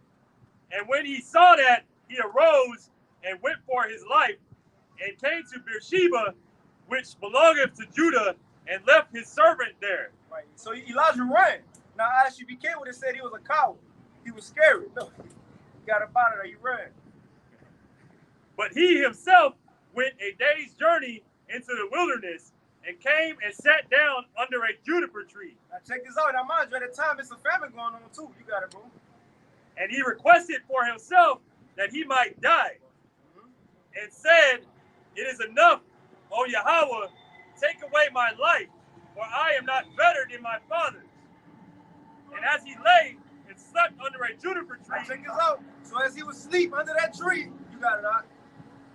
behold, then an angel touched him, and said unto him, Arise and eat. Right. And he looked, and behold, there was a cake baking on the coals, and a cruse of water at his head. Now, think about that. It says he had bread baking on coals. In the time of a famine, this man had a hot meal. Yeah. In the time of a hard time, he had a hot meal. So, bro, it ain't just like we gonna be going in the famine, we just gonna get lucky with a piece of bread. You know, the corner of the bread, the last one that people don't get. No, it ain't just gonna be that. The Lord might bless us with a full course meal, man. He might give us seconds. Hey, remember all these preppers, they got shit stored up, right? Well, the scripture says they stored it up for us, for the just. So the Lord might have it to where we run a random house. That was a house for a prepper. Might have some yayan in there, you know. God, let me finish this real quick, guys. We can get it real quick. This is Psalms 34:19. Many are the afflictions of the righteous, but the Lord shall deliver him out of them all. That's it, man. So we gonna go through a lot of things, but out of all them things, the Lord gonna have our back. And behold, this is 1 Kings chapter 19, and I start at verse 6. And he looked, and behold, there was a cake baking on the coals, and a cruse of water at his head. So he had food and water. And he Hold did. on, and where the cruise came from? You feel me? Like it wasn't his. The angel, man. He ain't had to go buy it. He could make the secret credit. And he did eat and drink, and laid him down again. So he went back to sleep, right? Now what's about to happen again? And the angel of Yahweh came again the second time and touched him, and said, Arise and eat, So Elijah got seconds during the hard time. He got seconds. because the journey is too great for thee. And he arose and did eat and drink, and went in the strength of that meat 40 days and 40 nights unto Horeb, the mount of the Most High. So the reason I wanted to get this because the brother Shamala said that if the Lord don't feed us in the family, he might put in our spirits where we ain't hungry, right? Now I want to get this account because Elijah was fed a hot meal and gave water by an angel and got some sleep. Then the angel said, hey, get you some seconds. And this food lasted this man 40 days. He wasn't hungry for 40 days, man. Come on. Come on. Is anything too hard for Yahweh by Shemel Shai? No. So we have no reason to doubt the times we coming in. Really, we should be looking forward to what he about to do. What the Lord about to do. You know? Come on, man. Come on, man. You got it, all right? You know, I just wanted to add, that precept that is going down, Psalms 34:19. Many are the afflictions of the righteous, but the Lord delivered them out of them all. What did Elijah go through? He went through many trials and tribulations. But what Yahweh had delivered him out of it by giving him meals. And that's what we have to look back at the times of old. What does that scripture say? The things were in the fourth time. God, the things that were in the fourth time were in for our learning. So we look at those times and we find hope in that. We find comfort in that. And we hope in the Lord that he'll be able to do that for us, man, during these times.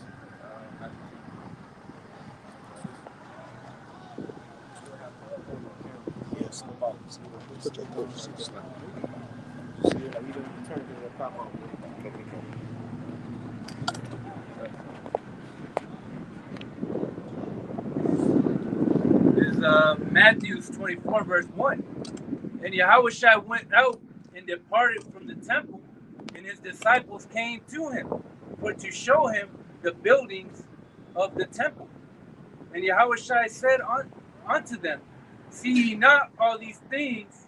Verily I say unto you, there shall not be left here one stone upon another. Right? Because during that time, you gotta think about what was about to happen a couple years later. Or, you know, all the way up until what, 66 AD, what, 73 AD. You had the time of the besiege of Jerusalem that was gonna happen. All right, so basically he's telling them about the destruction. All right, but that was during the Roman Empire. So we back in the second leg of the Roman Empire in this time, because that beast hasn't been fully destroyed. It said that it had a wound and didn't heal. All right.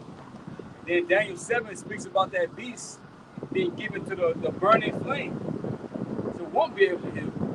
So those are times that we're coming into. All right, because Rome is here all over again.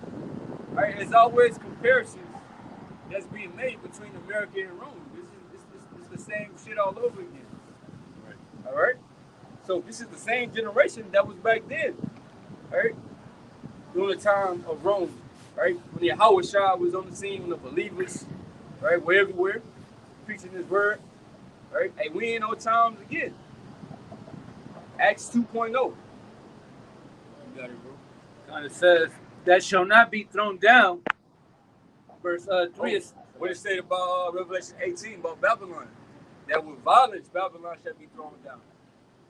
So this place ain't just going to fall like any other kingdom. Oh, it's gonna be way more dramatic, right? It's gonna be way more damage. The Mosai is gonna make an example out of this place. Babylon fell back then. All right, it's cool. It's like it happened, came and it went, right? Medes and the Persians, Greeks, right? Even Rome. But it wasn't nothing that was just drastic and dramatic and horrific. But but this kingdom, hey, the Mosai gonna show some wonders and some works. The Mosai is gonna magnify his name on this place, because Egypt, that was a kingdom that was highly talked about when the Mosai threw it down. So this is gonna take its place. Now, verse 3 it says, and as he sat upon the Mount of Olives, the disciples came unto him privily, saying, tell us, when shall these things be? Right, so they pulled him to the side, like, shit. Because what he just said, hey, because you got to think about it, they were in captivity. So what it said that the kingdom of heaven suffered violence, and the violence taken by force. So the Romans was putting hell on them. So when Yahushua came, like, hey man, this shit finna be over with. They're like, shit, hey, tell us, you know, right. let us know, like, what we need to look for these things to happen. And we're in captivity now. So you're supposed to be looking for certain things that's basically showing you that, hey, Yahushua Mosai, that this place is falling. Right? You're supposed to constantly be in that spirit of wanting to get out of here. The scripture say here we have no continuous city. Like, do you really believe that? Because if you don't believe it, then you're in the same spirit that Esau, thinking that his kingdom gonna last forever. And what Isaiah said, though hand joined in hand, hey, the wicked not gonna go unpunished. And you will perish right along with them. It says, or matter of fact, you can get 2 Peter 3 real quick. Start at 9. This is 2 Peter 3 and 9. The Lord is not slack concerning his promise, as some men count slackness. So the Lord is not slack concerning the promises that he made to Israel and promises that he made about destruction is going to happen. The Lord always going to come through and fulfill his word. Right? He's not like a man that will say things and he don't come through on them. Right? This is the Most High. You know what he got to allow for. All right? So it said, hey, and he said it, and shall he not do it? All right? It's going to come to pass. Habakkuk said, hey, just wait on you. But his long suffering to usward, not willing that any should perish, but that all should come to repentance. Right, so the Most High is giving his people a chance to repent. That's why the prophets out here. The Most High is extending mercy in the state of his men. So we are here speaking in Yahweh Shai's stead. Hey, we the mouthpiece of Yahweh Bashem. So as long as the prophets out here, the doors of mercy is still open. It's not over for you. Because the Most High is long suffering. But what Revelation 7 said, John said that, hey, once, especially when the angel told John, hey, once the servants are sealed, that's it. That's a wrap. All right? That's a wrap. So it's only going to happen or be going on, right, for a certain period of time. It's not nothing that's going to be forever. All right? The second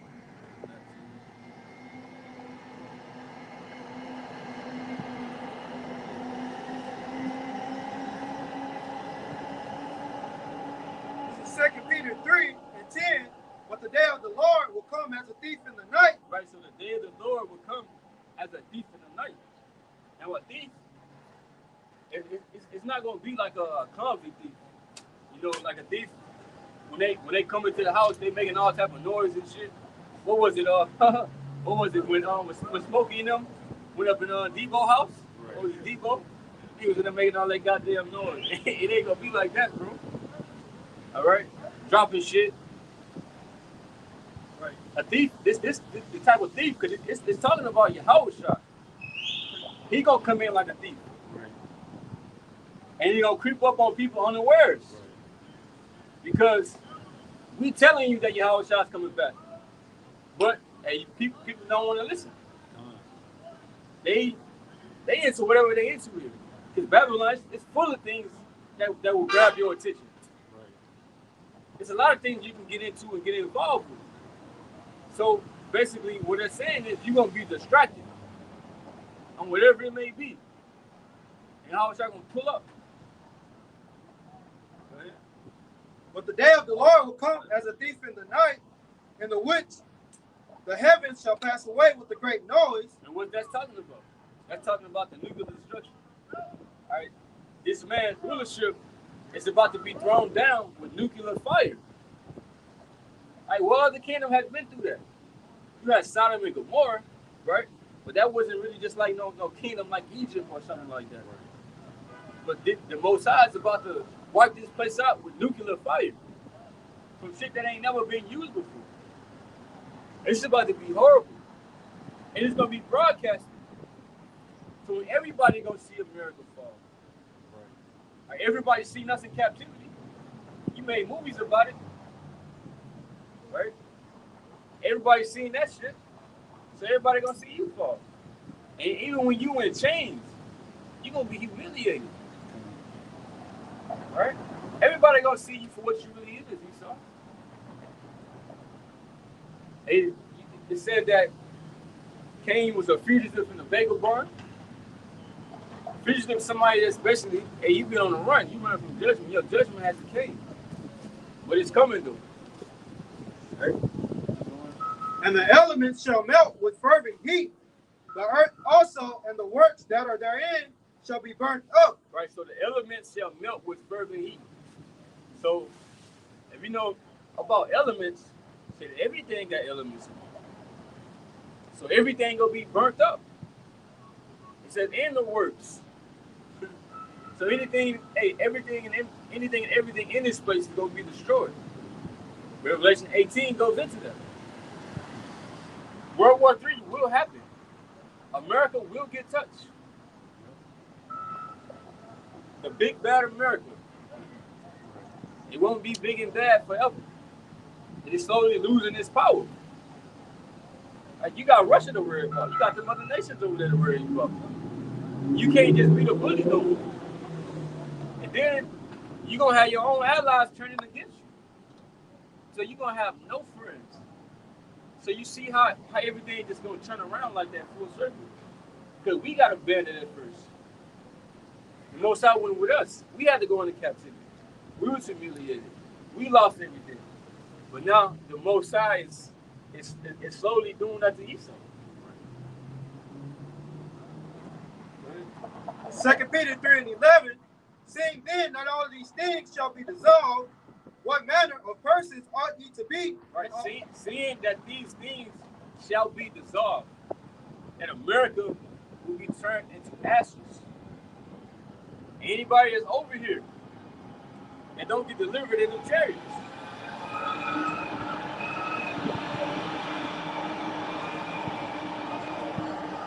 So whatever can take your attention away from the truth, just think about it. It's going to be dissolved. It's going to be destroyed. Whether it's money, all right? Whether it's a wicked woman that you fell in love with, all right? And she ain't even got to be wicked, but you following behind the woman, that can get y'all both fucked. All right? And she supposed to follow you. You supposed to be the man in the house. Man over the relationship. All right? You know, that's what this shoes do. Basically, Yahweh Bashim Yahushua gave us back our manhood. All right? But, hey, whatever it may be, like I said, you might be into a car. You got Jake, they all into the Hellcats with the scat packs. It's all these niggas do. Then they get that car painted the same color, driving down the street in the line. These niggas do this all the time. This is their glory. But them fucking cars gonna get destroyed. All right? So it's like, whatever it may be here, it's gonna get lost. You can't take it with you. So why put too much attention into it? Shit, they already stopped making them scat packs and shit. Yeah, they discontinued that shit. So hey, what you think that's gonna do? For Jake, that ain't have no money, they come up on some money, right? People don't want to get their shit up now, bro. Hey, this limited right here. They gonna start taking them. Jake, I want me a Hellcat.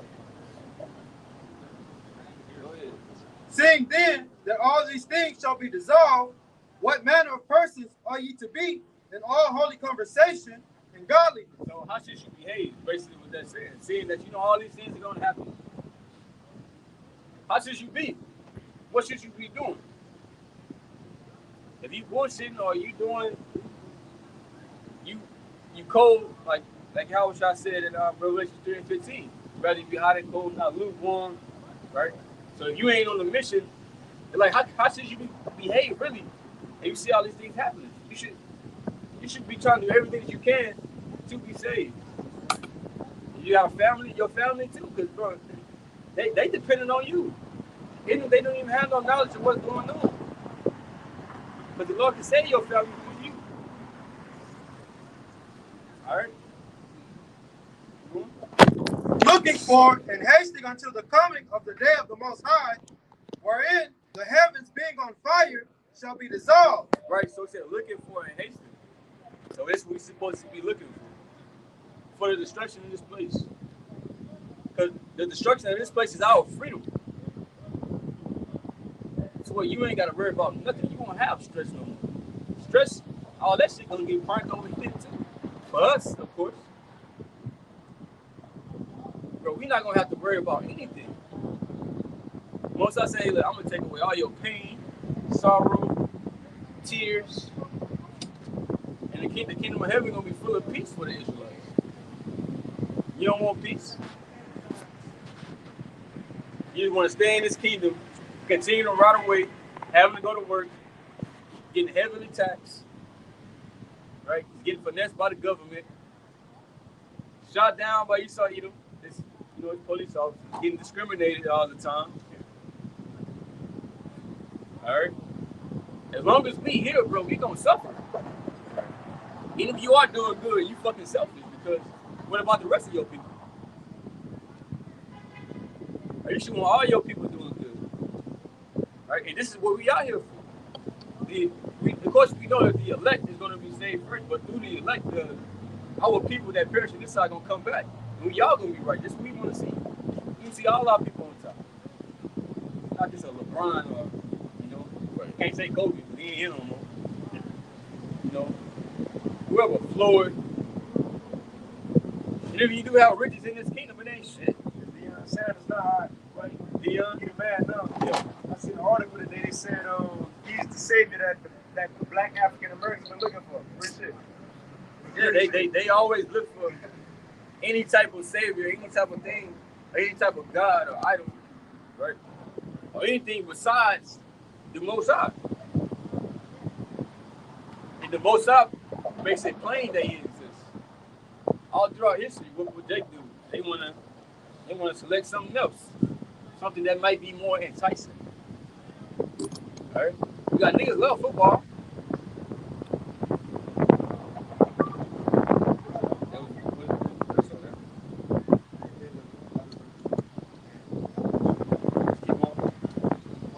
Second Peter 3:12, looking forward and hasting unto the coming of the day of the Most High, wherein the heavens being on fire shall be dissolved, and the elements shall melt with fervent heat. Nevertheless, we, according to his promise, look for new heavens and a new earth. Right, a new heavens and a new earth. They're talking about kingdom of heaven. All right, new heavens and a new earth. Right, it's going to be a new rulership, and the earth will have to be restored or refreshed to its strength, because Esau, they fucked everything up. The earth in captivity. That's some of this man. You're not keeping the land Sabbath. The trees are in pain. You see? You got trees, bro. They got here surrounded, by concrete and shit. Right? Goddamn tree in jail. You got the animals. You got the animals locked up in the zoo. They ain't supposed to be locked up like that. Like a lion. Bro, they supposed to be out there running around hunting. Full of testosterone. What they do, they cut them, what they call it, castrating them. If I may add, the brother Hawad from North Carolina, he said he did a video. A lion hasn't he seen the sun in 30 years? Type of shit. Right. Yeah. Bro, he saw, hey, you basically oppressing everybody with that continuous growth, but that's why you gotta go. See, everybody is fully fucking oppressed under you. It's like it was grass. It was grass. He haven't felt grass in 30 years. Grass? Right. Grass. Yeah, too, even in these zoos, they got shit like sharks. I mean, like different type of whales and all that. Those animals supposed to swim hundreds to thousands of miles a day. They just going around in a circle.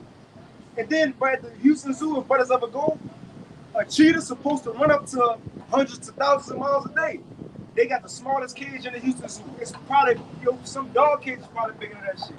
That's why all these animals, when you go, they ain't doing tricks. They oppressed too. So the brother's spot on, man. The whole creation is going on right now. Yeah, them animals are depressed. It's like, you probably have kids, they probably want to go see the animals, but it's like, damn. And like that shit, if you really in your right state of mind, you'll look like, damn, bro, they suffer. And they basically got their suffering on display for joy and excitement.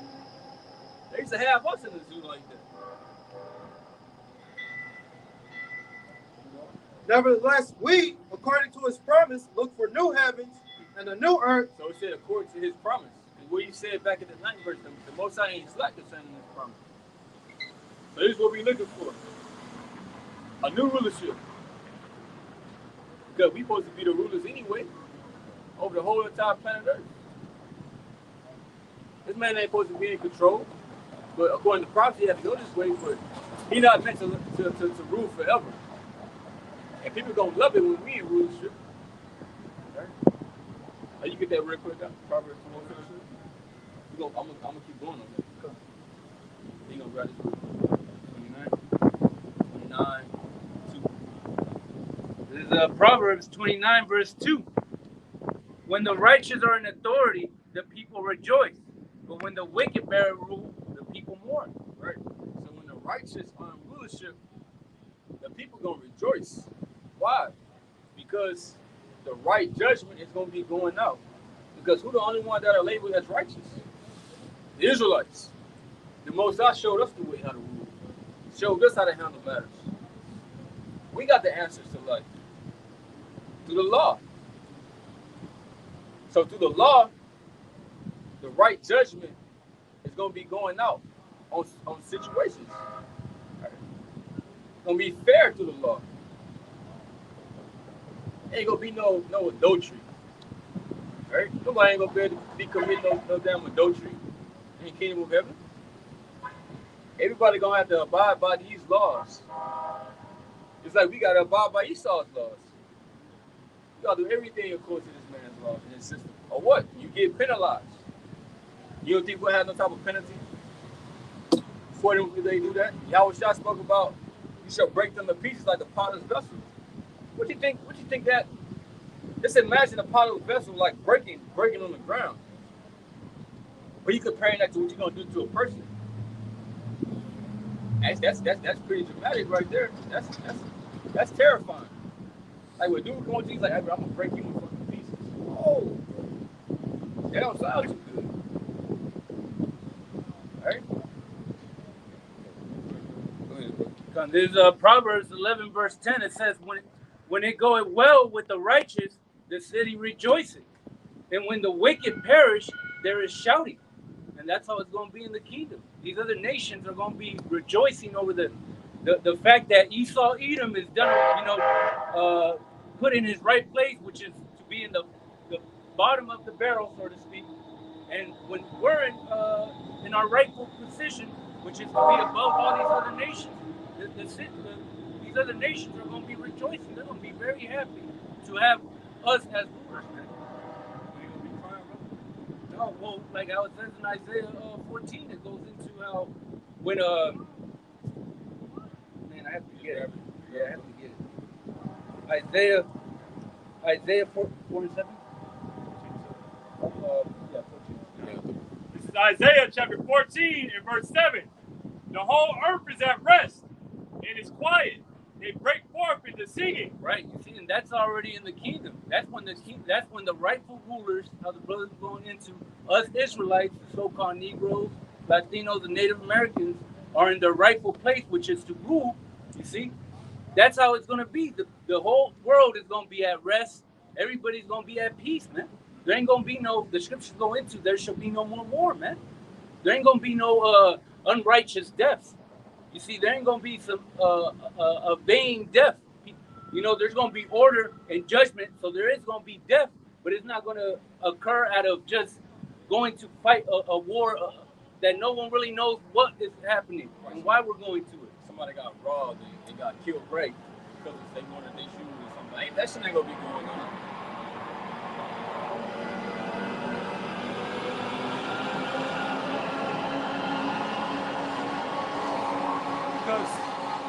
And we gonna put fear in the planet. Right. The Most High gonna do that from the destruction that He about to bring. Ain't nobody gonna want no problems no more. Right. The Most High gonna give us power to display. All right. Everybody was afraid back then when we came out of Egypt.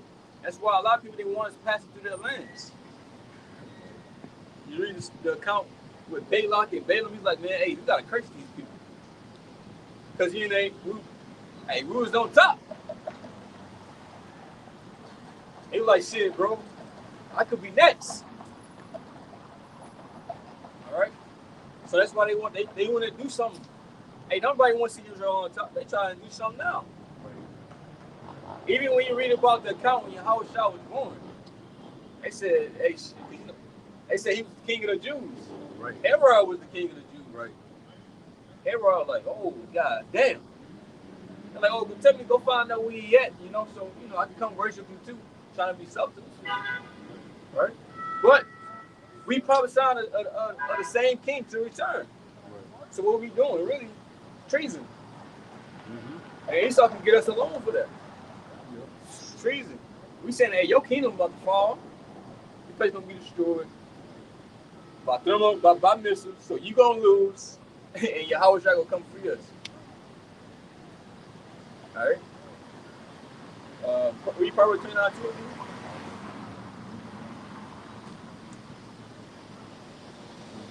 This is Proverbs 29, verse 2. When the righteous are in authority, the people rejoice. But when the wicked bear rule, the people mourn. Right? When the wicked bear rule, the people mourn.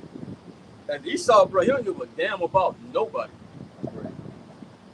You got the elites, right? They so-called, they band together to bring forth, the agendas that they got planned for the world.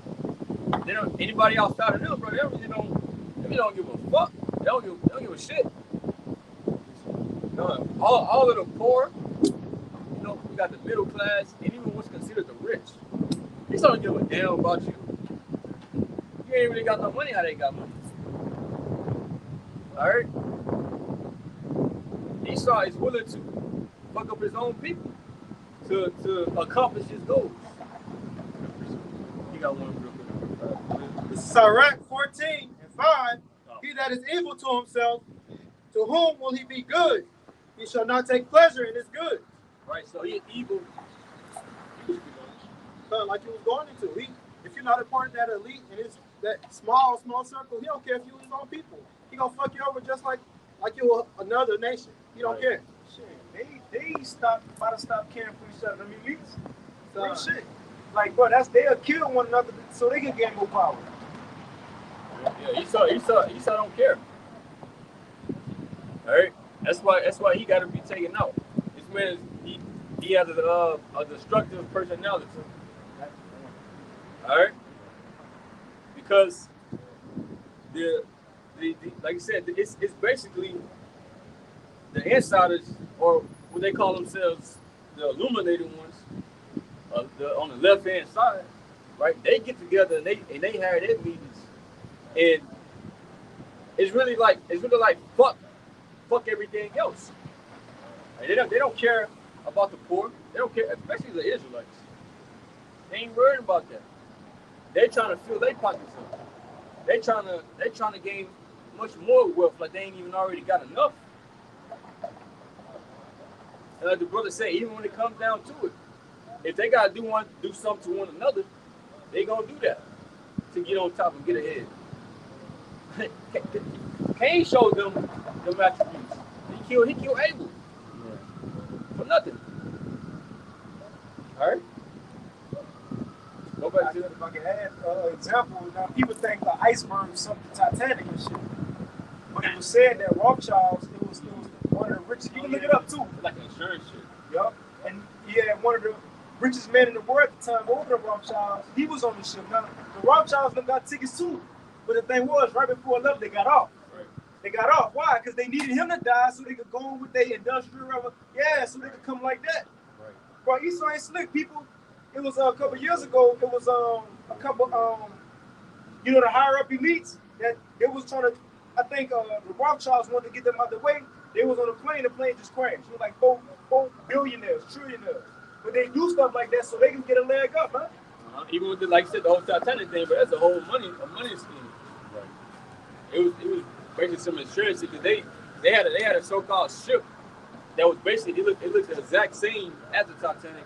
They just switched them out, right? Because it was all busted up. So they knew that down. What we gonna do? Right. So they basically switched it and put like this is Titanic and they sailed it off and let that bitch do what it do. But Colin, you go back to that. This is 2 Peter 3 and 13. Nevertheless, we, according to his promise, look for new heavens and a new earth, wherein dwelleth righteousness. Wherefore, beloved, seeing that ye look for such things. Hey, can you please not record us? Hey, read it again. 2 Peter 3 and 14. Wherefore, beloved, seeing that ye look for such things. You got a question? Got a question? What y'all doing? What's this? We teaching our people that we're the Israelites, right? And that's our true nationality according to the Bible.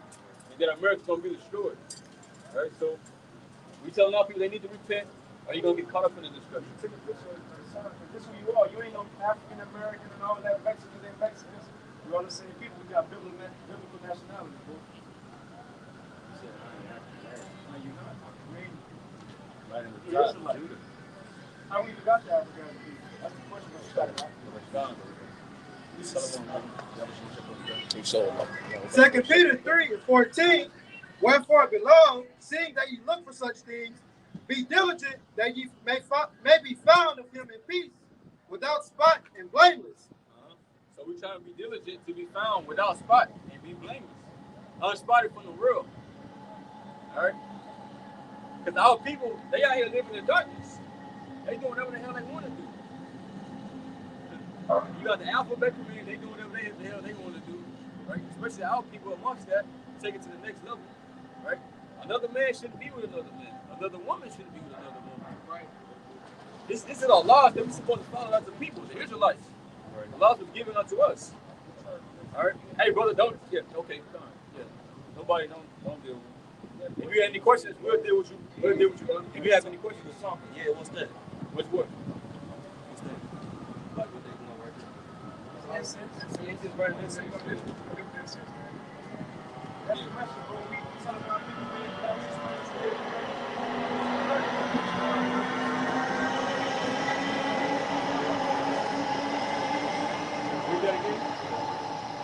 Second Peter 3:14. Wherefore, beloved, seeing that ye look for such things, be diligent that ye may be found of him in peace, without spot and blameless.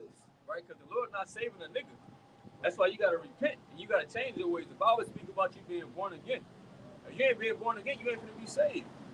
You ain't supposed to be out here, like I said, smoking, robbing niggas, right, committing adultery. All right?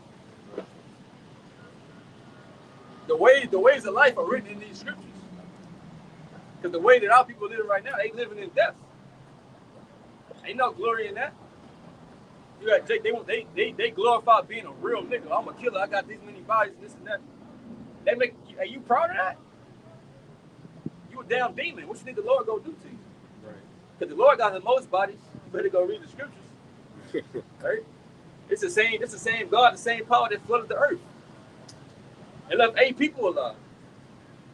The Lord don't got no problem with killing a wicked soul. Right. All right? Shit, that's why we terrified. I say through the chair of the Lord, we persuade men.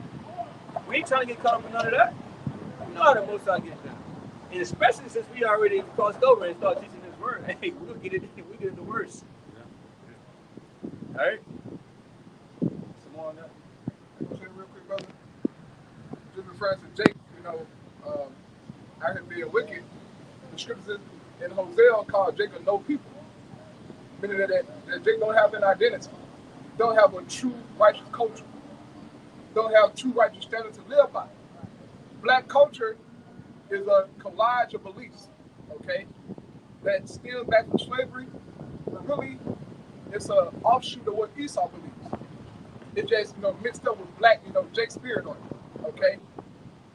Jake is a bunch of lewd damn animals. I'm all side with you, man, okay? Hey, I just saw a video today, of some Jakes inside of Florida fighting in their projects, crab in the bucket, fighting the projects, and a girl got shot in the head. Okay, she was a mother, man. She had children. But she pulled up to the projects to fight.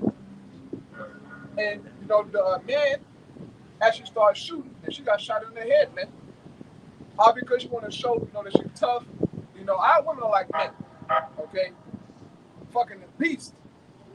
This is why the apostle country teach us, look, man, if you want to deal with Eve, man, she better have a father and a mother in the home, or at least some kind of signs of femininity, because if not, just leave them alone, brother. You don't want to go down that road, man. Jake is truly a no people. Okay, go ahead, Dr. Slugger. Like, you think she been in bad to fight you? Yeah. You say anything. Hey, I don't do none of that. Ain't no type of contention like that. Nah, you can fucking go. Alright? And you gotta have that type of discernment when even dealing with a woman. Like, if she gonna beat, if she like that, you leave her alone. No matter how fine she is, bro. Don't even hit it. Because you don't know what they're gonna turn her into. Especially if she know where you live in. Then you got a family and shit, and she's showing up. Right. Key in your car. But you got brothers. Right. What they like on next Friday when she came out there looking for Dede, throwing bricks in the car, bro. You don't want none of that, bro. That shit ain't cool.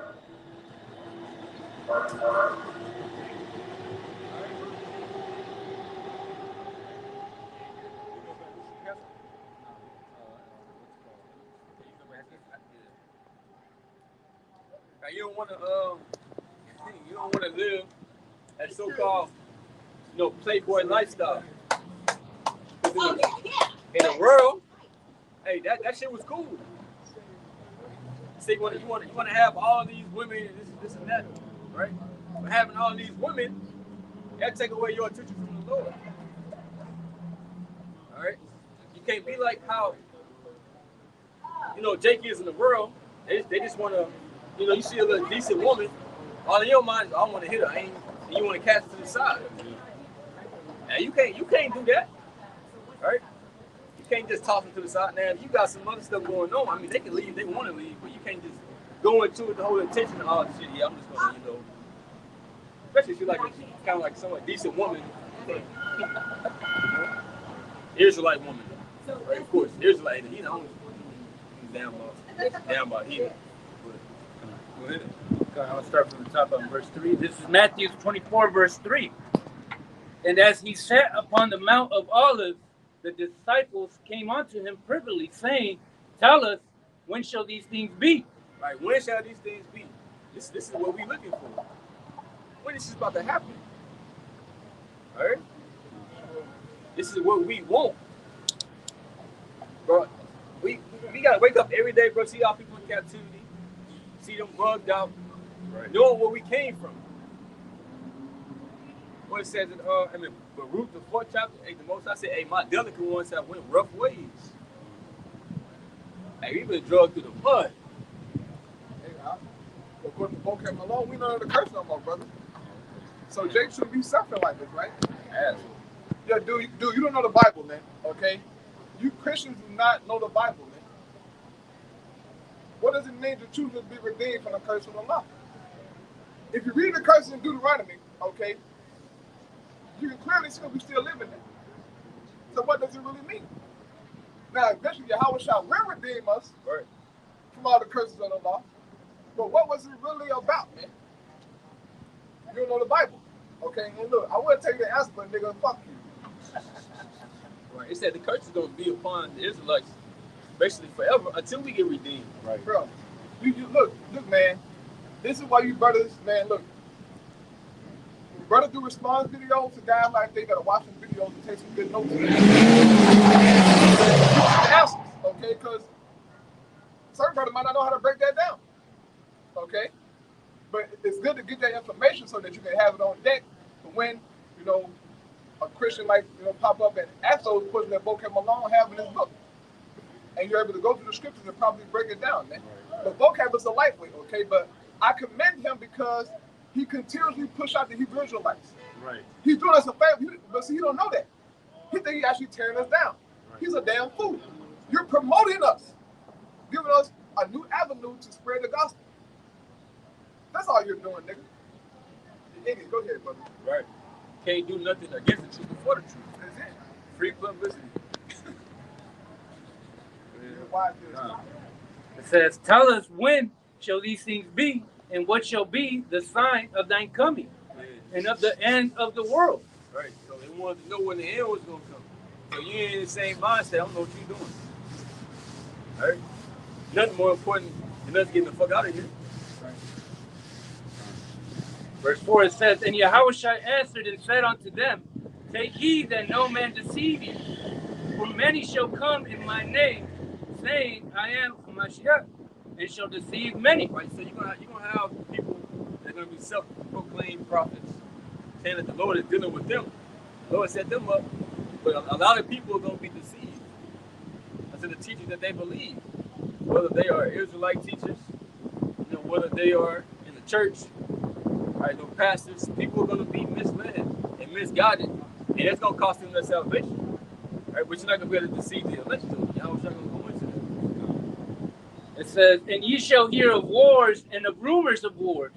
See that ye be not troubled, for all these things must come to pass, but the end is not yet. So you're going to hear of wars.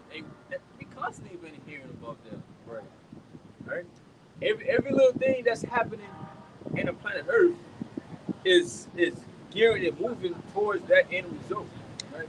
Of war taking place. The Most High said he was going to gather everybody to the land of Jehoshaphat, right? the valley of decision. Yahweh's judgment. Right, that's what it means. Over there in the Levant, the whole Persian Gulf area, right? You see, the Lord is going to do that. All you gotta do is watch the signs. Watch what's going on. That's how the Lord talked to us. Right? He's showing us that we close and that we near. Right. Go ahead. You want the Lord to come to you directly. Say, hey, I'm almost here. Right. No, we don't do that for you. Get a text from Yahweh. Yeah, let me text you. Incoming call. Yahweh. You asshole. For nation shall rise against nation, and kingdom against kingdom. Hey, Jake waiting on the phone call from Yahweh, bro. Who said that? Jake waiting on the phone call from Yahweh to tell him that he coming back. No, sir. You get a phone call from the prophet right now. Right. But you're not listening. Oh, real quick, look. Hold up, brother. Hold up. I ain't got my iPad, but maybe my tablet. But I got my phone today. Right. What did Proverbs 1 and verse 23. Proverbs 1 and 23. Turn you at my reproof. Behold, I will pour out my spirit unto you. I will make known my words unto you. Because I have called and ye refuse, I have stretched out my hand and no man regarded. Go ahead, brother. Done. So the Most High, he said he called out unto you. Right. How that's happening? He calling now. Right. He calling you. Hey, what people doing? You know, when you get a phone call, you don't really want to talk to them about it. You press in, put it on silent. Right. I talk to them. You turn it around. Right. Send a message. Can I call you later? They're putting off the Lord. Right. That's what Jake do. They like, shit, man, I ain't got time right now. But later on down the line, maybe I'm gonna get into it. Like you just got fucking forever to be there. Right. Exactly. That's why I said the Lord gonna come at the deep in the night. How shots gonna pull up on your ass, and then what? Like we had brought up the other from the movie, right? ATL when Big Boy, that's name in the movie, he pulled up on T.I. little brother, right? Spit out his milk, right? Boy. Right. And then it's gonna be over with. Right. What you gonna do? Yeah. And that day, right, people, the Israelites, of course, right, the ones that didn't take heed, they gonna feel very sorrowful. They gonna feel very sorrowful. So you got precept? Go ahead. This is Isaiah 55 and 6. Seek ye the Lord, Yahweh, by Hashem Yahweh Shai, while he may be found. Call ye upon him while he is near. And that's right now. The prophet is speaking to you. He's near to you now. You need to repent before that grace period is over with. Right. Yeah, man. And, I'm speaking on calling on the Lord. You niggas, all right, when all hell breaks loose, you try to call on the Lord. Yeah. But just like a New Edition song said, something wrong with my line. I try to dial, I get a click every time. That's how I gonna feel in the spirit for you niggas, man. When I dial 611, you pay a service. Yeah. Ain't nobody gonna pick up. Right. You gonna feel it in your spirit, man. That damn, I'm destitute. I should listen to them brothers that were trying to tell me. They were they were out there consistently. Right. Like every week they out there, bro. Consistently. Constantly spreading the word. I didn't listen to them. That's how they was during the time of Noah. They saw Noah out there, bro. They both got their attention for them to see him. Right. So they knew what was going on. But they thought Noah was batshit crazy. Like that thing about us. People around you to be batshit crazy, man. But they don't know that we preaching everlasting life. Jake don't know that, man. We're preaching the saving of our people's souls. That is grab the word, man. But Jake don't want to hear that. Jake want to go and party and bullshit and party and bullshit, man. Instead of repenting and coming back to your living God, Yahweh, through his son Yahweh Shai, man. So when the Most High God opened up, right, Isaiah 47 verse 11, when he opened up on Babylon, it's going to be unannounced to you niggas that ain't watching, man. We're watching, bro. But you're not watching, man. So when the Heavenly Father opened up, right, of Revelation chapter 6, verse 8, it's gonna get real, man. When death and hell get let loose in this place, it's gonna get real, man. And look, we praying that, to find grace like Noah, man. Lord willing, bro. Go ahead, Doc. Like you said, hey, when Noah's out there prophesying, they seen that boat. They ain't never seen nothing big like that. Right. So you gotta be like, damn, this man they put this all together. Right. You know, something gotta happen. Right? And you see the Israelites everywhere in your face, telling you what's about to happen. You ain't never seen nothing like this. Right? So you can stop and consider like, damn, they might be telling the truth. Something. We going to the scriptures. Proving, what we saying. What the Lord gave us to say. Right? Lining everything up with history. How we got over here. Why we in this condition. And damn, bro, we giving out all the answers. Right. But hey, how should I say, hey, everybody not even gonna be able to get it. He said, for it's given unto you, to understand basically the mysteries of the kingdom of heaven. It ain't gonna be given to everybody else. Alright? It's back at Matthew 24, verse 7, it says, for nation shall rise against nation, and kingdom against kingdom, and there shall be famines, and pestilence, and earthquakes in diverse places. Right? It's gonna be so much division, bro. Hey, you spoke on the wars. You're gonna have people over here in America going at it. Right? You see? You're gonna have people over here going there. Hey, it's gonna be so much chaos and death, going on. All right.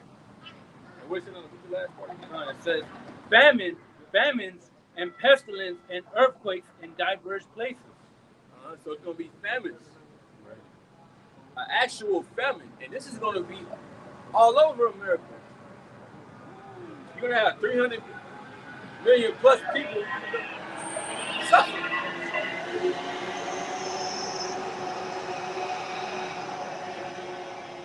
Famine. But the most value you're gonna have is election.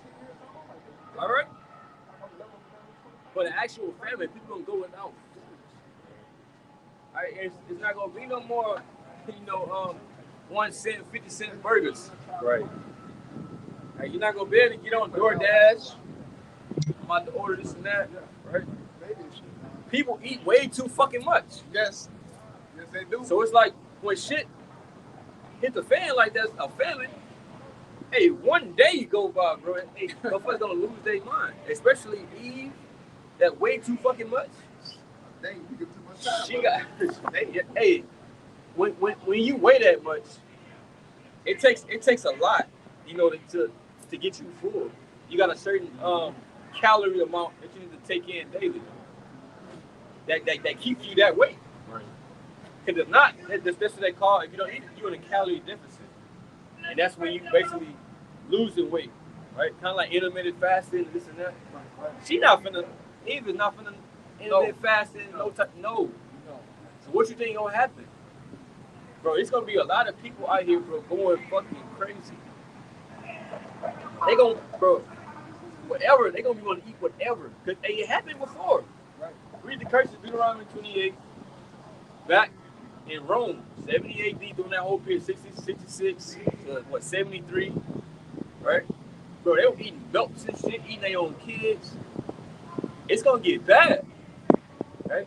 And some of the people you may see might be some of your family members. But you're gonna have to stomach that shit. It ain't gonna be easy, though.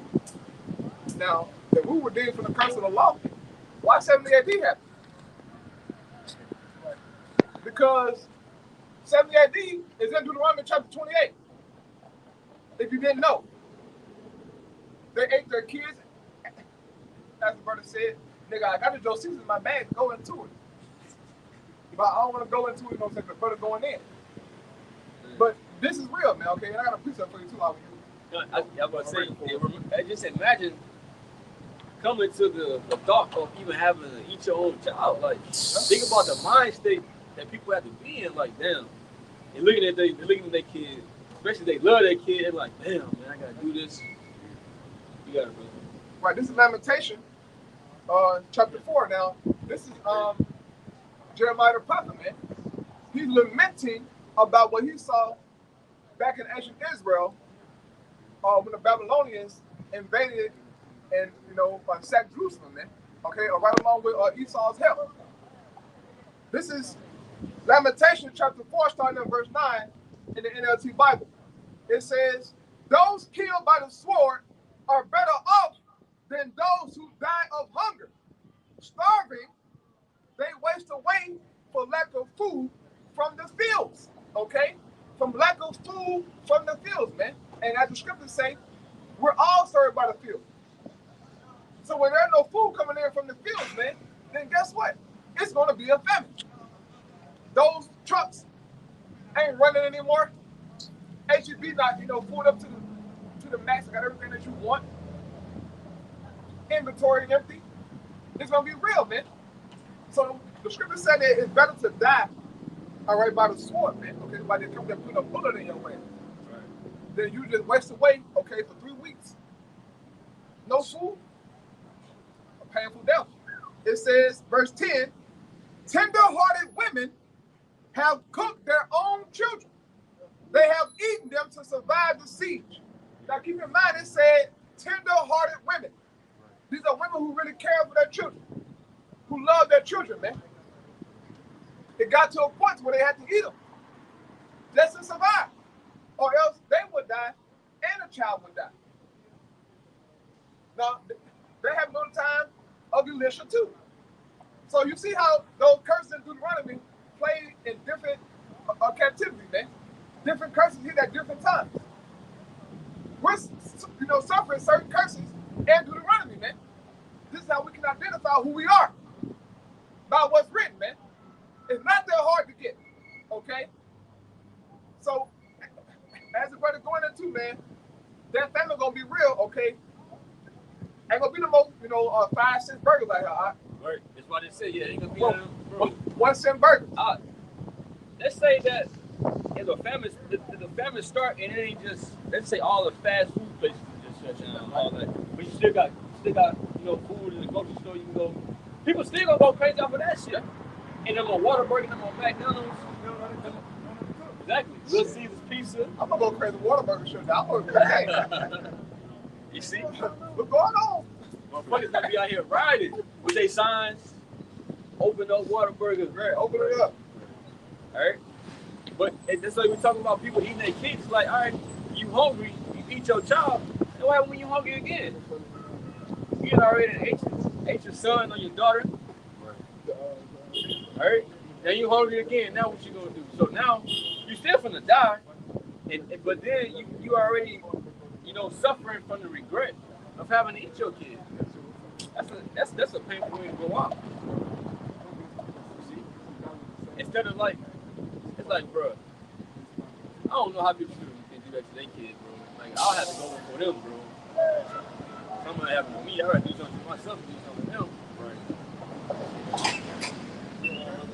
Right. Verse 8, it says, all these are the beginning of sorrow. Yeah, you can really go to Revelation 6, bro.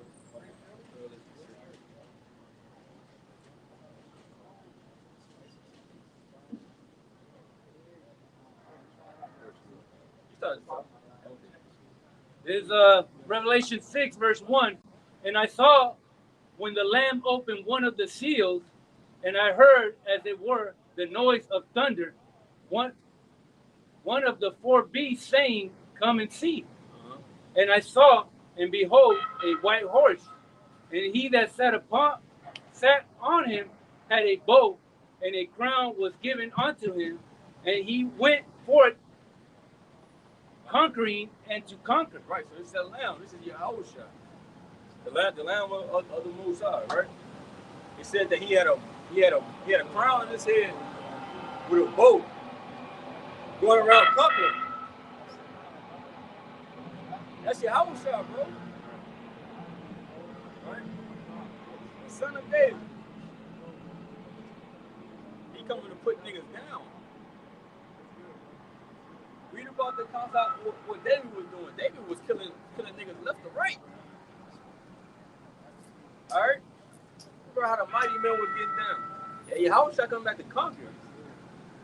That's such a powerful word. To be conquered. Right. This is what our Lord coming to do.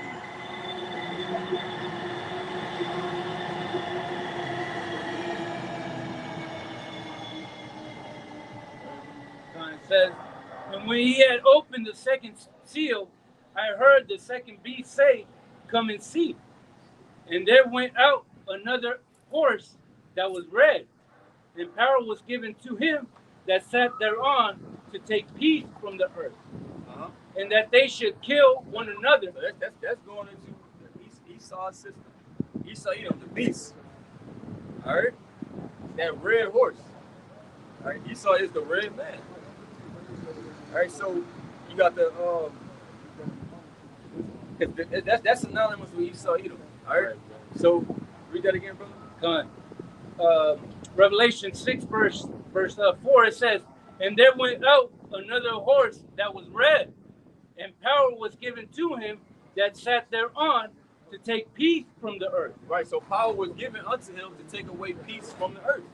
So you see the so-called white man, he's in power because of who? That comes from the Most High. Right.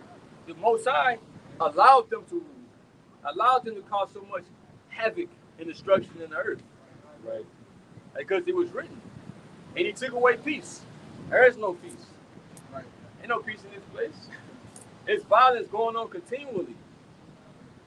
Right? Because if it was peace, you should be able to just walk around without worrying about shit. Right. Worried about getting robbed or getting shot or none of that should be going on. It's not a peaceful place. This place was built up on blood. How can there be any peace in it? Right. All right, this is Second Esdras, chapter 11, starting at verse 40 in the GNT Bible. It says, "You are the fourth animal, and you have conquered all the animals that came before you. As long as you have been in this world, you have ruled it through terror, oppression, and deceit, with a total disregard for truth." This is Esau Edom, man, to a T, okay? It says, "You have viciously attacked homeless people who were living in peace." He wanted to take peace from the earth. People who was at peace, Esau wanted to destroy their ass, man. It says, "You have hated those who spoke the truth, and you have loved liars. You have destroyed the home of those who were prosperous, and have torn down the walls of those who did you no harm." That's Esau Edom, man. Bombing the hell out of people. But since he controlled the media, he pushes propaganda as if he's the peacemaker. Right. As if he's the one who's coming to stop the terror and these bad, terroristic people, man. But according to the Bible, it's you who have smoked the nation with a continual stroke. I mean, just wreaking havoc, bro. And he hasn't stopped it. He ain't got no plans to stop it. He's obsessed with death and bloodshed. But the scripture says Habakkuk 2 that he can't be satisfied. He has an insatiable desire to just shed blood, man. That's Esau. It says, "So eagle, the time has come for you to vanish, along with your big, terrible wings, your small, wicked wings, your evil head, your awful claws, and your whole worthless body." It says the entire world will be set free from your violence and renewed as it sets its hope on the judgment and mercy of Yahweh who created it.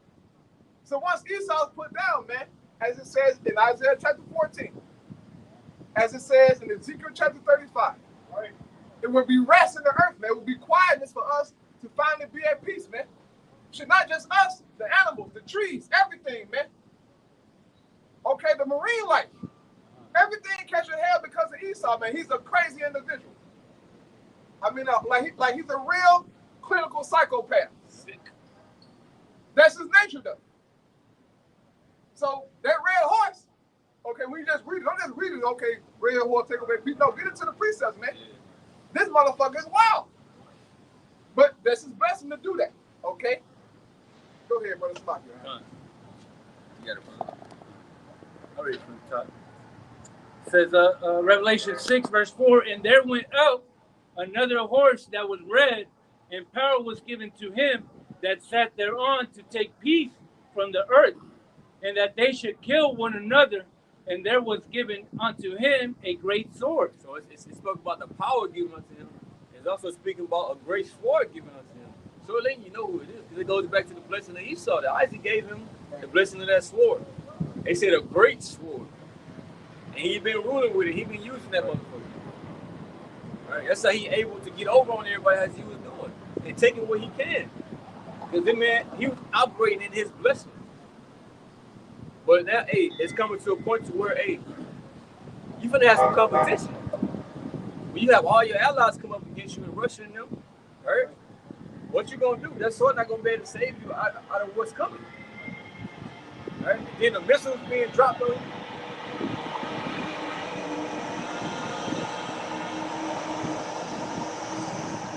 Like, bro, your kingdom gonna vanish away. Right? There's nothing you can do about it. There's nothing you can do to stop it. I don't care how mad you get, right? I don't care how much blood you drink and you sacrifice and pray unto Satan. Right. Isaiah 47 speaks about it. Hey, y'all worry yourselves, bro. Right. Yes, sir. Everyone says to brother.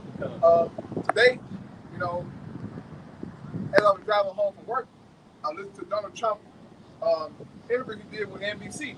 NSBC, whatever shit is. But he was talking about how he could stop the war in Ukraine in a couple of days. How he could get Putin and Zelensky in the room, make a deal and bring peace, so-called. Donald Trump, you ain't doing that, my guy. That's not prophecy. Prophecy don't say shit about you bringing no peace, man. Now, according to 1 Thessalonians 5, that you're gonna say peace, but ain't gonna be no peace, man. That war in Ukraine ain't gonna stop. I don't see it stopping, man. I see Putin doing what he do until Babylon or NATO try to make Ukraine actual member. Then World War III gonna start. But certain things gotta happen, man. Okay, but Donald Trump, you're not gonna save America, man. Okay, and you either myself banking on Trump to get in office, bro. Also watching Glenn Beck this morning. He was crying. America. Nigga, shut your ass up. It's over with, bro. You either myself feeling it and we see it in your face, man. We seeing it. Okay? You're stressed out, you're on opioids heavy now. Well, she's been on opioids heavy, but it has, one of a couple percentages. Right, the borders are open, you're losing your minds. All these terrorists, these are criminals, these are drug dealers. You the damn drug dealer, you the terrorist, man. Don't get scared now, nigga. You scared Esau? Come on, man. You big bad white boy. But you're scared of the fucking immigrants, right? Stop it, man. Go ahead. A lot of these immigrants, they man person. Right. They get mad at other people trying to come over here to a land, right? But hey, you done took over the land. You got a land that don't belong to you. All right? You're a true fucking immigrant. Yes, sir. The biggest state in the fucking planet Earth.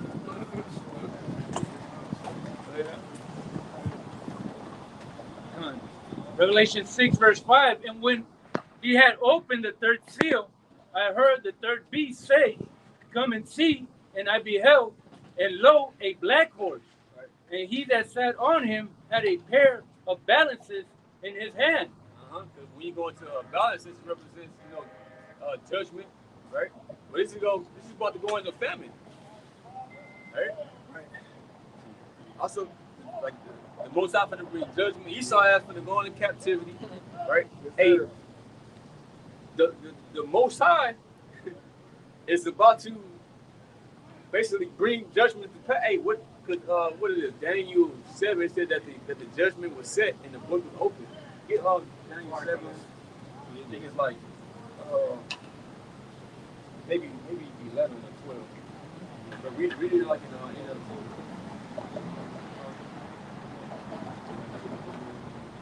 This is Daniel 7 and 11. I continue to watch.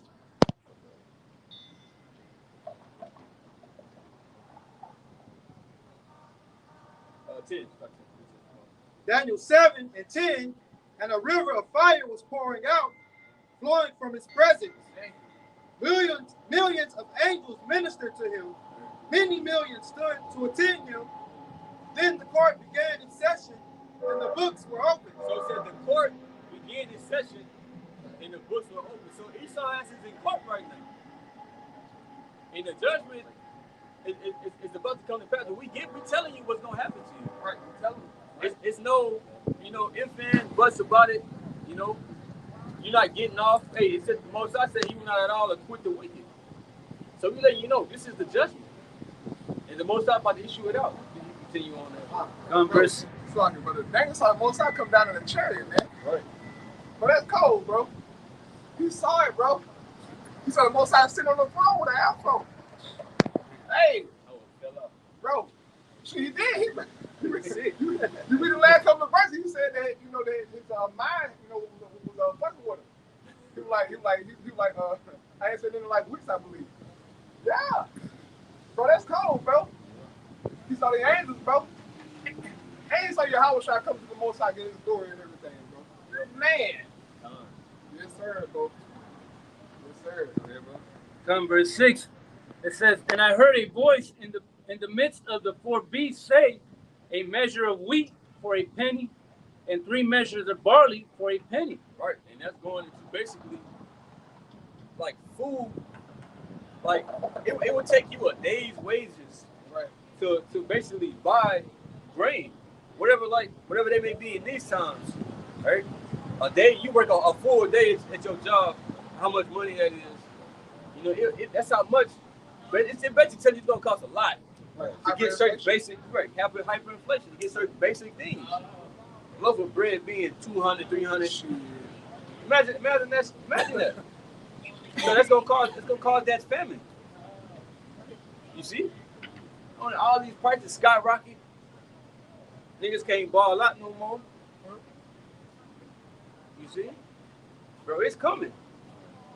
Hyperinflation is going to happen. Yes. The dollar is gonna go away.